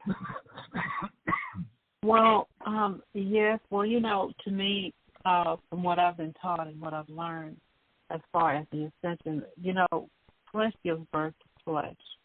Spirit gives birth to spirit, because you can't enter into an ascension without being of spiritual content. And with spiritual rebirth, it really refers to the new life of a person when they find out he or she becomes a believer. So in that there is a regeneration, or the term being born again. As you said before, all spiritual rebirths are different for each person, and I was taught that all humans were basically slaves. All humans, not derogatory in that word, the word slave, but when they're spiritually dead, in their trespasses, then they learn how to come back and be reborn again. So when Adam and Eve disobeyed God, for instance, in the Garden of Eden, they brought sin upon and then death into the world. So as we go back and we leave this world and we go back again to be reborn again, all of that has left us, and we come as new souls into the universe. Because I've learned different things to do when I was taken away. And all of those things we'll talk about probably on the next show, because there are a lot of things that I was involved in and I still am involved in, things that I learned how to do. As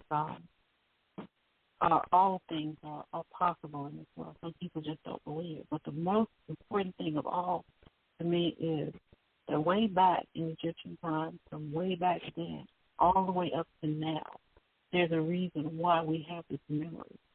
And this memory is to help us to understand why, how our existence is, and what we should do.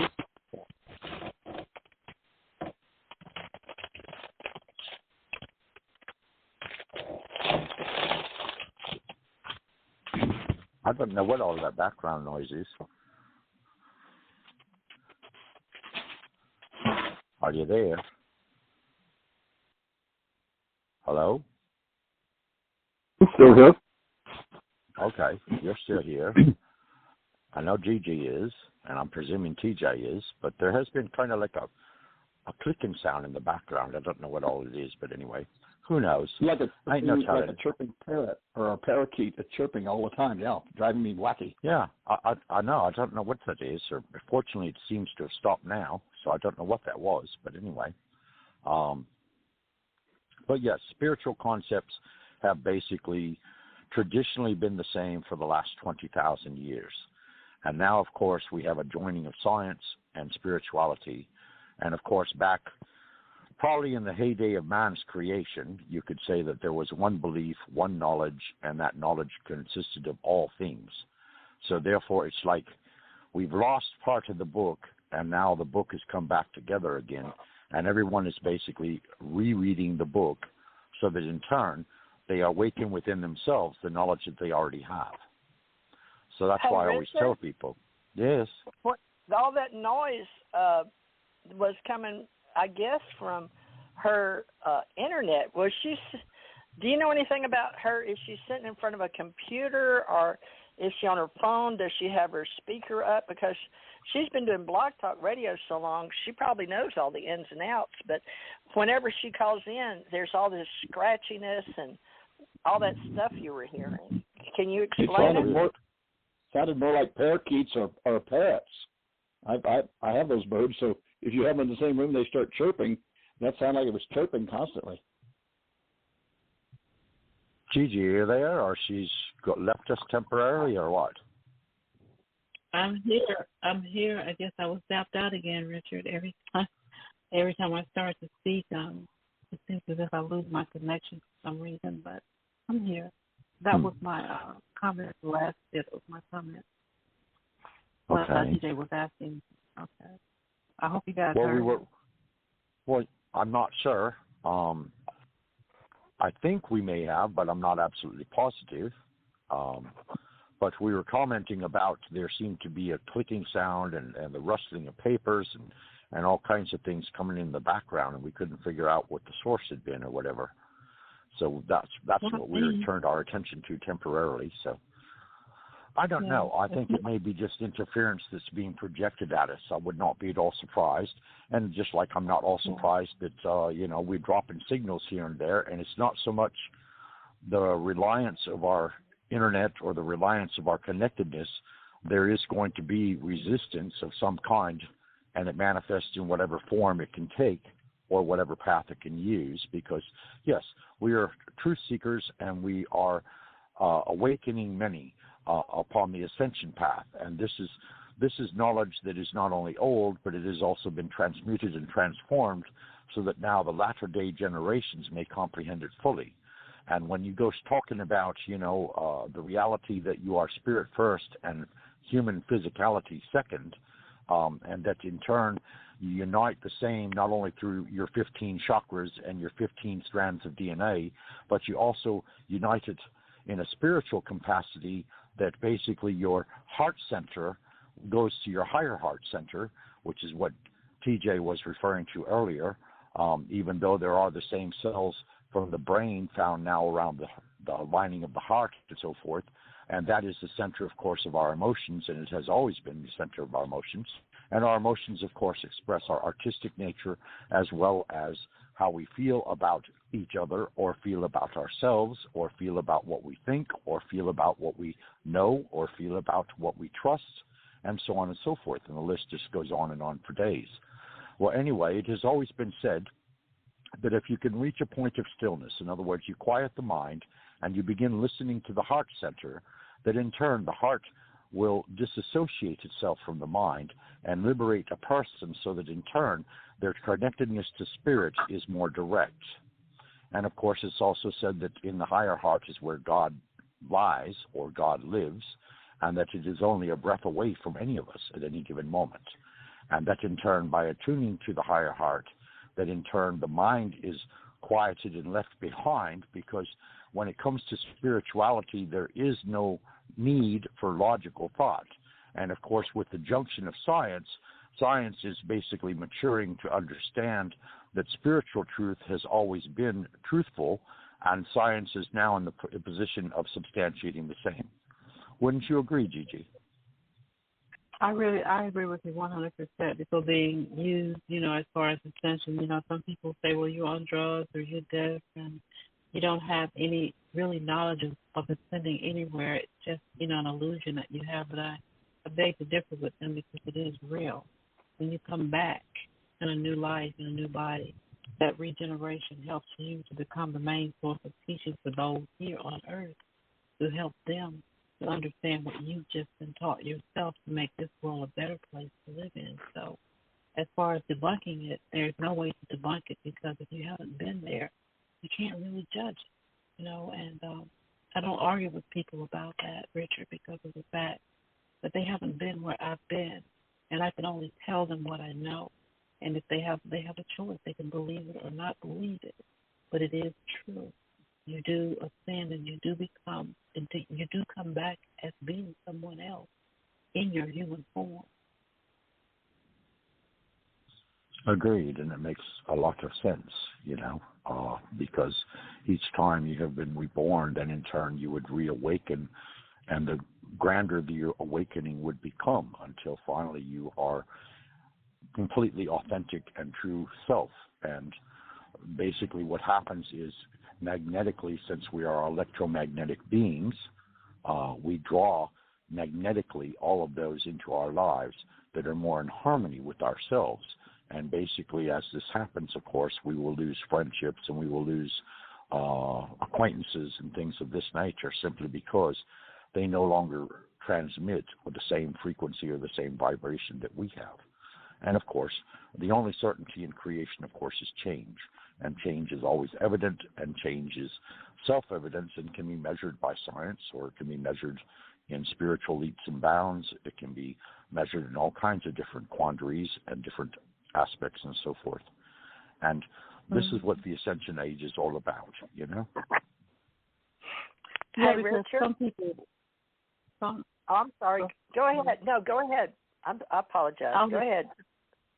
I was just going to say, some people, they have a way of misinterpreting Ascension, because if they really understood, does it really strengthen your faith when you ascend and you come back down, or does it not? And I was going to ask you that question, Richard. Does it really? Hey, Richard, am I supposed to be upset that I'm on this planet right now?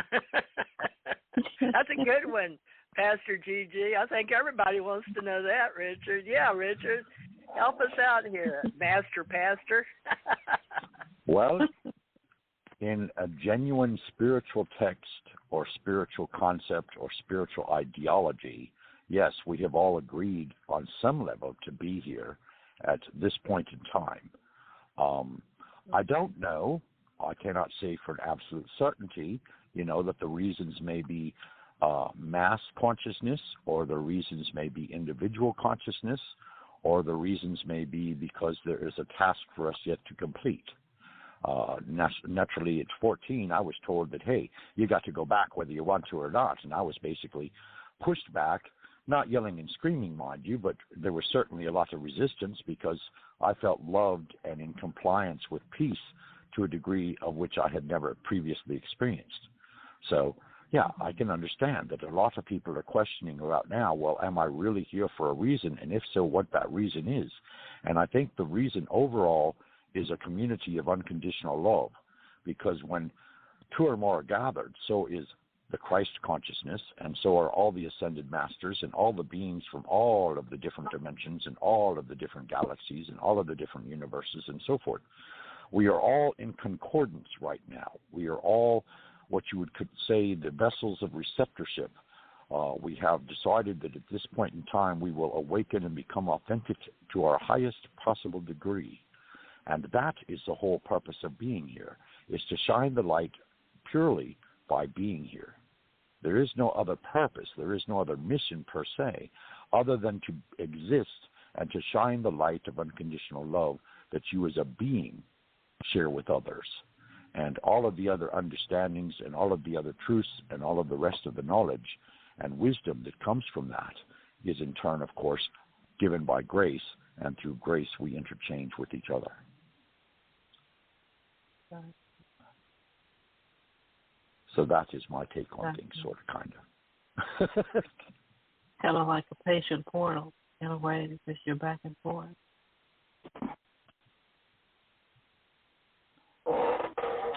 TJ, are you there? Hello? The other pastor. What's the other pastor's name? Pastor Johnston? Yeah, Pastor Ken, you could say. Yeah, I'm here. Okay. I was just listening. Folks, we only got 10 minutes left. That's odd. I hear that sound again. Yeah, I know. I don't know what it is. My speakers coming from somewhere. Yeah, it's not coming from any of us. I think it's coming from... Door. It may be coming because there's an airplane flying overhead. No, this is the chirping of a bird. It's a chirping sound like a bird. There are no birds chirping here. Mm-hmm. And that sounded like a door being pulled open. That's weird. That's me closing my patio door. Okay. I was sitting away from all the noise, as I thought, so I could ask. I wanted to ask Pastor Ken about his book. Where can you get his book?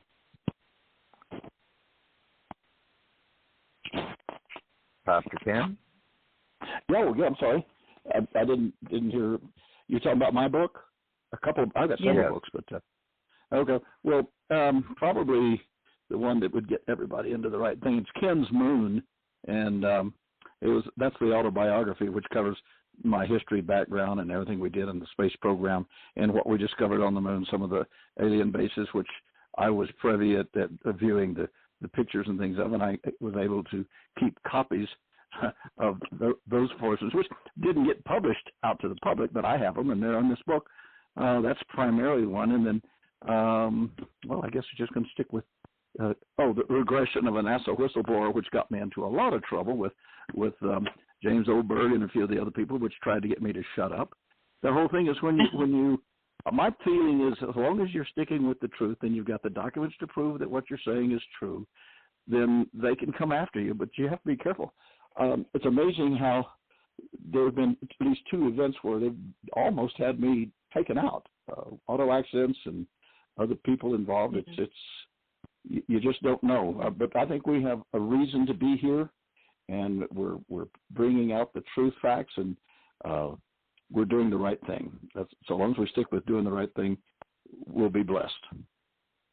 Exactly, because I do have a friend. I won't mention his name here, but he worked for NASA also, and he created the insulation for the space capsule. So I was told we can never talk about it and whatever, because you're really putting the person in a whole lot of situations that could cause you to be taken out or whatever. So I understand, but I would like to read your book and read it for myself to obtain more information so I can be a little bit more knowledgeable of what we're talking about here.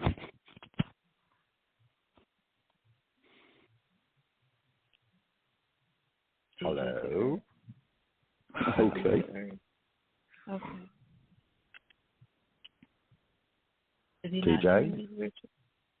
What? No, I caught part of it. What do you say? Ken's Moon, Ken's apostrophe S. Ken's Moon. I can't put my. Ken, can you put your finger? Anyway, it's on Amazon. Let me look real quick, folks, because it is a foundation, and we have a few changes to make in it. And we'll probably do a second edition, but Ken and I realized that the first time, but I was not his publisher. So you can release the book in the second edition. It's Ken's Moon, the smoking gun that reveals the dark. Excuse me. Dang it. Book by... Are you okay there? Now that I don't was know the why first your book. book is choking me. It's on Amazon, Dr. Pastor Gigi. Darn, I don't want to be talking on spiritual about a smoking gun, but that's what the one I do not have. This is a later release, but we have some typos in some of them, but I wasn't the publisher. But you can, have 1 or 2 maybe. Anyway, it's according to Stanton Friedman. Stan had some, and I was working with him as an editor, but he had a agent in New York. But it's Ken's Moon, Ken''S, and it's by Ralph Kennedy Johnston Sr. is the author. But it says just by Ken Johnston Sr.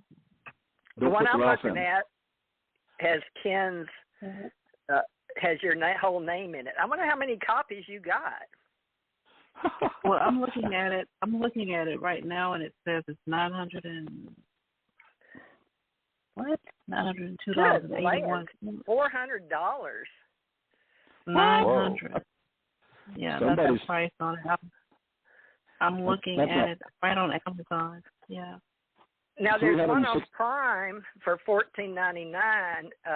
There's a whole bunch of yours. There's 3. I'm looking at 3 copies of your book, Ken. How many times did you release it?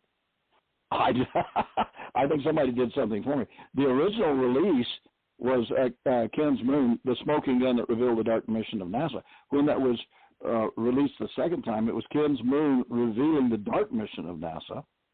And then Regression of the NASA whistleblower, Ken Johnston Sr. Now that was the third one. So. Okay, we need to put series on these, Ken, so people know it's a re-release, but I'll help you with all that. Folks, we're going to help Ken get his books out, and we're going to write a new one, Ken, and put some things you feel in a different series for Ascension Age. We'll put more of your spirituality in it. But look at paper book, The Regression of a NASA Whistleblower, is one of the... But when I pull it up, I see 3 different versions. I do too. Mm-hmm. I see 3. Yeah, I see But three it's very different versions. pricey. I mean, $400, $900. Well, What that's is also all some this? of the books. That's what they do to publishers that publish. I'm a publisher, and also Dr. Richard Allen Miller with Oak Publishing. But we're coming together because Jeff Bezos had so many up there. Now, I've got Cosmos Ambassador that we're writing now, but I put it up to see what they would knock the price up. Ken, it's right next to yours for $2.99, and we don't even have anything on the inside of it. I wanted to see what Amazon would do with that. So it says Cosmos Ambassador, Kindle book, author of Knowing Cosmology. And as far as I know, they left it. It says free app and $2.99. So, folks, the 4 pastors here will get these written properly and get you the right prices, because once they go on Amazon, all these companies, maybe not Barnes & Noble, because all mine used to be on Barnes & Noble, but Google also sells a lot of my books, and some of them are part free and part of them, I've had them up there for years. But Ken, it's the same problem I had, and so did Richard Allen Miller. But let's get you, which ones you want out there. And they do run the prices up depending on what book club you're in or bookstore you're looking at.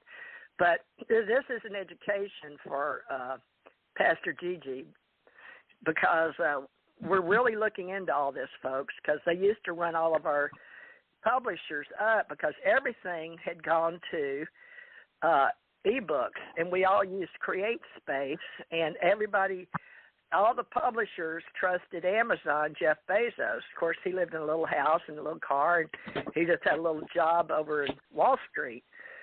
But we lived through that too, folks. So, but he became like the richest man in the world. But, all that's going to come back in the next reality. But we all love and light. We share, what do we say? Unconditional love. Now, Ken, I'm looking at Ken's Moon, Revealing the Dark. Is that the same book as Ken? It's all the same inside, just different covers, or maybe re-edited, or what? The one you we're talking about was an 8.5 by 11 size book, and it said The Smoking Gun, Revealing the Dark Mission of NASA, an autobiography by Ken Johnston Sr. The next time when we republished that, it was Ken's Moon, Revealing the Dark Mission of NASA, and this was an autobiography by Ken Johnston. And then to try to bring all that stuff together, I did the regression of the NASA whistleblower, and that got the government, the secret government, and those people from going out after me, and that's when I had the car accidents and almost wiped me out. They were trying to get me to keep my mouth shut. But it's too late now. It's all out now. Go ahead. Well, no offense, Ken, but I don't have $902.81 to buy your original book. Well, I can send you half of it, maybe. Never mind. Well, that's my prices went up on my books as well, because I have 3 books out on Amazon, and the prices are just horrendous.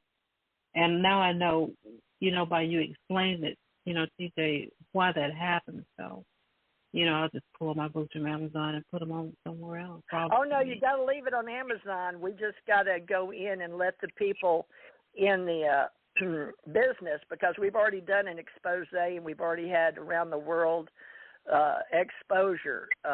We've already done videos on all that, and we've had, so people know, we've already gone through all that with all the publishers. But no, leave it. You have to. All of us have to work with that. But now that we've caught it, and but it's still happening, we'll work with you on that, because that's what we do. Is we work for lightworkers and truth seekers.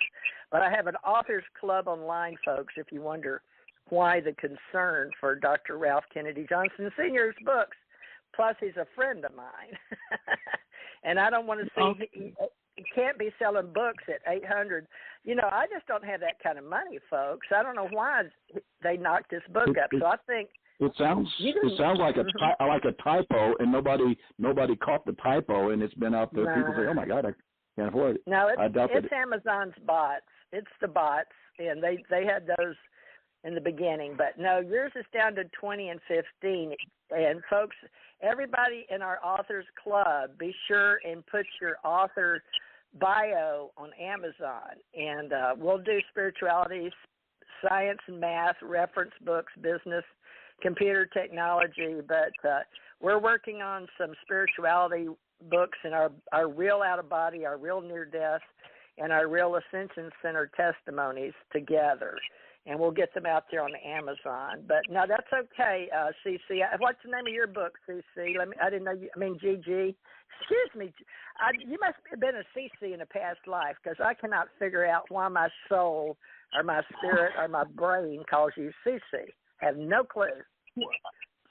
There are three true story books of people's lives. One is called Dolores. One is called Jolene.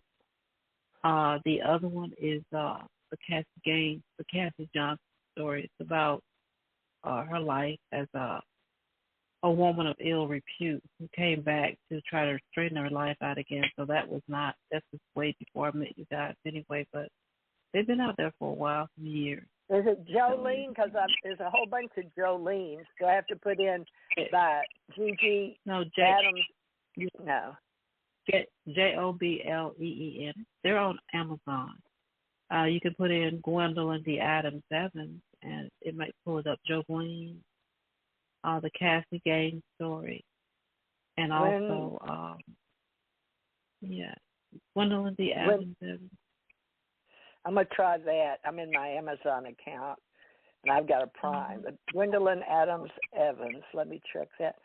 Yeah, we'll have to get you in our book club and put your book. Well, we'll make Ascension. The Wailing Alien, is that you? That's mine. That's a children's book I'm writing for kids. And then A Winter Without a Coat. Oh, yeah. You're quite a published author here. My goodness. Yeah. Girl, I had no idea. You've got several books out. Yeah. But, oh, good. Good. Well, yes, you can join our club, the one that Ken couldn't. Yeah. The Wailing Alien is actually a true story. It's just in a kid's kind of like a tongue twister. You know, for children to get used to not being afraid of what they see and what they experience, because, you know, so many people scare them into belief that, you know, you're going to get caught and you're not going to ever come back and things like that. So it's kind of like a tongue twister, you know, with reality in it. So it's kind of a fun kind of thing where kids actually learn a lesson from an alien that came to Earth. So I was asked by the Board of Education to write that some years ago, you know, for some kids, so I did it. That's what that's Thank about. you. Well, we appreciate your participation. Thank you for that, and I can look at it free, so I will do that. Thank you, Gwendolyn. All right, so Pastor Gigi is Gwendolyn Adams Evans, and an accomplished author on Amazon with 4 books to her credit. And I didn't know that about you. So we've got a lot to learn about each other. I don't talk very much about myself. But I wanted to ask a question to any one of you pastors that can answer it. I don't know whether you've experienced this, and I know you said we're almost out of time, TJ, but there's a rumbling sound that I hear, and people actually think that I'm going crazy, but I hear this rumbling sound. It's kind of like a low-grade sound.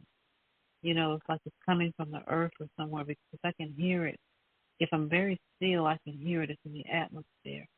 And I can hear it. I can feel it under my feet, but it's not an earthquake. Have you ever experienced anything like that? Because there's a funny sensation that I get to my skin where my hair rises up on my arms every time I hear it. It's something like maybe invisible electricity, for lack of a better word. Does that make sense? Of course, everything is magnetic and everything is electricity. So everything resonates at 0.1 hertz. So the earth, everything, but a lot of people you'll hear talk about 7.8, and that's true too. And then also when the crickets sing, they sing in E flat, okay? So everything is moving, everything is alive, everything is, you know, working together. So, yes, some people modulate more than others, and some hear better than others. And we've had even books written on that in our authors club by, what's his name? He wrote for Amazon. Oh, who is my person? Ken, do you remember over in Texas, our gentleman with Bonnie? Oh, my gosh. They went through the hurricanes, and after the hurricanes he lived around Port Arthur. I can't remember his name, folks. I'm so embarrassed. And I've had so many groups, social media groups, and so many authors, and he swore he was allegiance to ACO. But I was writing today because we lost a lot of our people because of the politics. Pastor Gwendolyn Adams-Evans, author, and Pastor Gigi. The reason is so many of the people got involved in the social media politics on Facebook that they started blocking each other. And that's why I'm reforming with a lot of you people here, because in our church, we can't mix and have a nonprofit as a church and do politics, although I've been in many pews, including the Latter-day Saints, LDS, talking politics, okay? So I know they do it. The government may not know they do it, but that's one of the biggest churches in the world.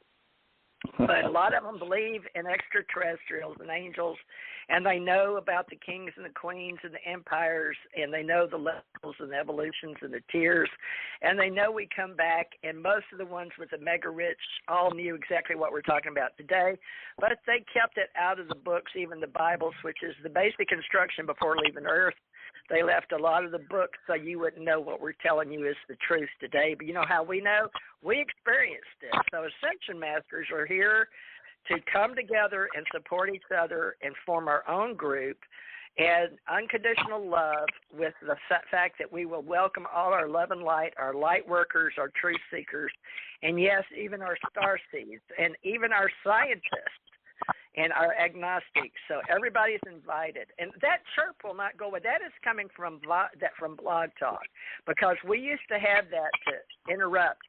Anytime we started a new show with new people or something, so we're being tested, folks, I guess. But Vox Nest, I will tell them about it because they bought Blog Talk Radio. I'll get with one of their developers, but that used to happen all the time. But it also was coming with the connection when you would come on from Atlanta. Do you know who your service provider is, Miss Gigi? Yes, AT&T. Well, now, if you were a past, do you still all have all your files on Blog Talk Radio? Now I'm talking like the investigator, journalist, or reporter. I'm not talking as the pastor. Now I'm just talking technical. Do you still have an account with Blog Talk? I do. But you know, I do. I still have the account because it seems as if my shows have been split up time that I get on to log on to the artist blog. They're old shows that I had, and it's telling me that I need to upgrade. You know, and I find that very strange because I pay monthly for my Blog Talk platform, and all of my archives are there, but I have to go over from each one of the titles that I had doing the radio broadcast over the years to get everything back into one radio show, because I wanted to bring all of my archives over, but I'm having difficulty bringing them all over to just the show that I do, A Journey on the Artist Blog, that one on Blog Talk Radio especially. That's also why we have the clicking sound, because it usually came from anyone that was on another Blog Talk that came on my show. So it's an internal bot or something they have, because when we'd have conflicts was due to each Blog Talk Radio trying to connect and talk like the chirping birds. So the only way they would have gotten your files crossed was if you changed the name as you logged in and your call sign, because we can only have one call sign, like why I haven't changed TJMRCT Radio to American Communication Online. I had one Cosmos Radio in order to carry those, and they lost some of my files in 2008 and then later on. So just to let you know, once you get a call sign with a company, it's like getting a Gmail account with one name. I have 10 master, and I'm a programmer and we'll just say that I have brands, folks, but we've worked it out finally after 10 years with Google that they have set me up a branding account where I can do that. Unfortunately, Blog Talk doesn't do that. So, Gigi, I suggest that some of yours may have been under a separate email or Gmail, or you paid with a different card or something. Do you remember that you may have changed data inside their software package? No, because I had a journey. We're not alone, and that was put into hiatus because my co-host, well, we won't talk about that right now, but anyway, she's not doing the show anymore. So I kept the show title, and I'll go in, to do whatever I need to do under that broadcast. And then the other one was the Artist Month, which I've had for many years. And I can still broadcast up under either one of those names. So my card has always been the same. So, the numbers were the same, also. So now the numbers are different, and I'm like, what's going on? Because, you can have one title show, but you could also use a subtitle for whatever you're going to talk about, Right. I could say the subtitles. Right. All right. Let's, All right. I think he wants us to get off now because he's ready to get out. All right. Well, so, can I jump in real fast? It doesn't necessarily need to go out to the audience. John. Go ahead. Well, they may. Yeah, I was just going to say real fast that you asked about that book of mine called Ken's Moon, and it was also republished in Spanish. Who is Spanish, and that's La Luna de Ken. So it's available in all Spanish if that's your language. So anyway, there you go. Well, it's one of them. Ken. Okay. That's great. We'll get it out here, Okay. Ken, on our websites for everybody. Okay. All right, folks, Yeah. we'll do our best to help you. Join our Authors Club online. And Richard will be helping us with radio if you would like to come on and participate. Ken, would you like to return on Saturday or Sunday or both? And is 4 to 6 or 5 to 7 better? Let's go ahead and let everybody know. You would have to get with me, and we'll work out my schedule to be sure that we're all set and I'm available. So we'll work it. Okay, so I guess Ken's on board then, and I know Richard is, and he's agreed to be our official president. And everybody, we're going to get squared away on all our virtual, remote, and our live events for the next 10 years, we hope. So stay tuned, and we will be back, I believe, Wednesday. So stay tuned to Blog Talk Radio. And, Richard, we need to start returning back, so we need to get Marcy and Gigi or whoever wants to do. But I've got some other people I want to talk to you about psychic readings. So, Gigi, we got plenty of people coming forward. So let's get ready. Train the Trainers Monday. Thank you, everybody. You did an excellent job. You're all master pastors now for the Ascension Center, even if a lot of the academics don't believe it. We're going to do our thing. So love and light, everybody. Unconditional love. Love and light. And light. Come back and see us. Keep your eyes to Peace the sky. out, right? Love and light. Okay, I've got to they knocked me out of the studio. Goodness sakes. Okay. Thank you, Jen. Excellent job.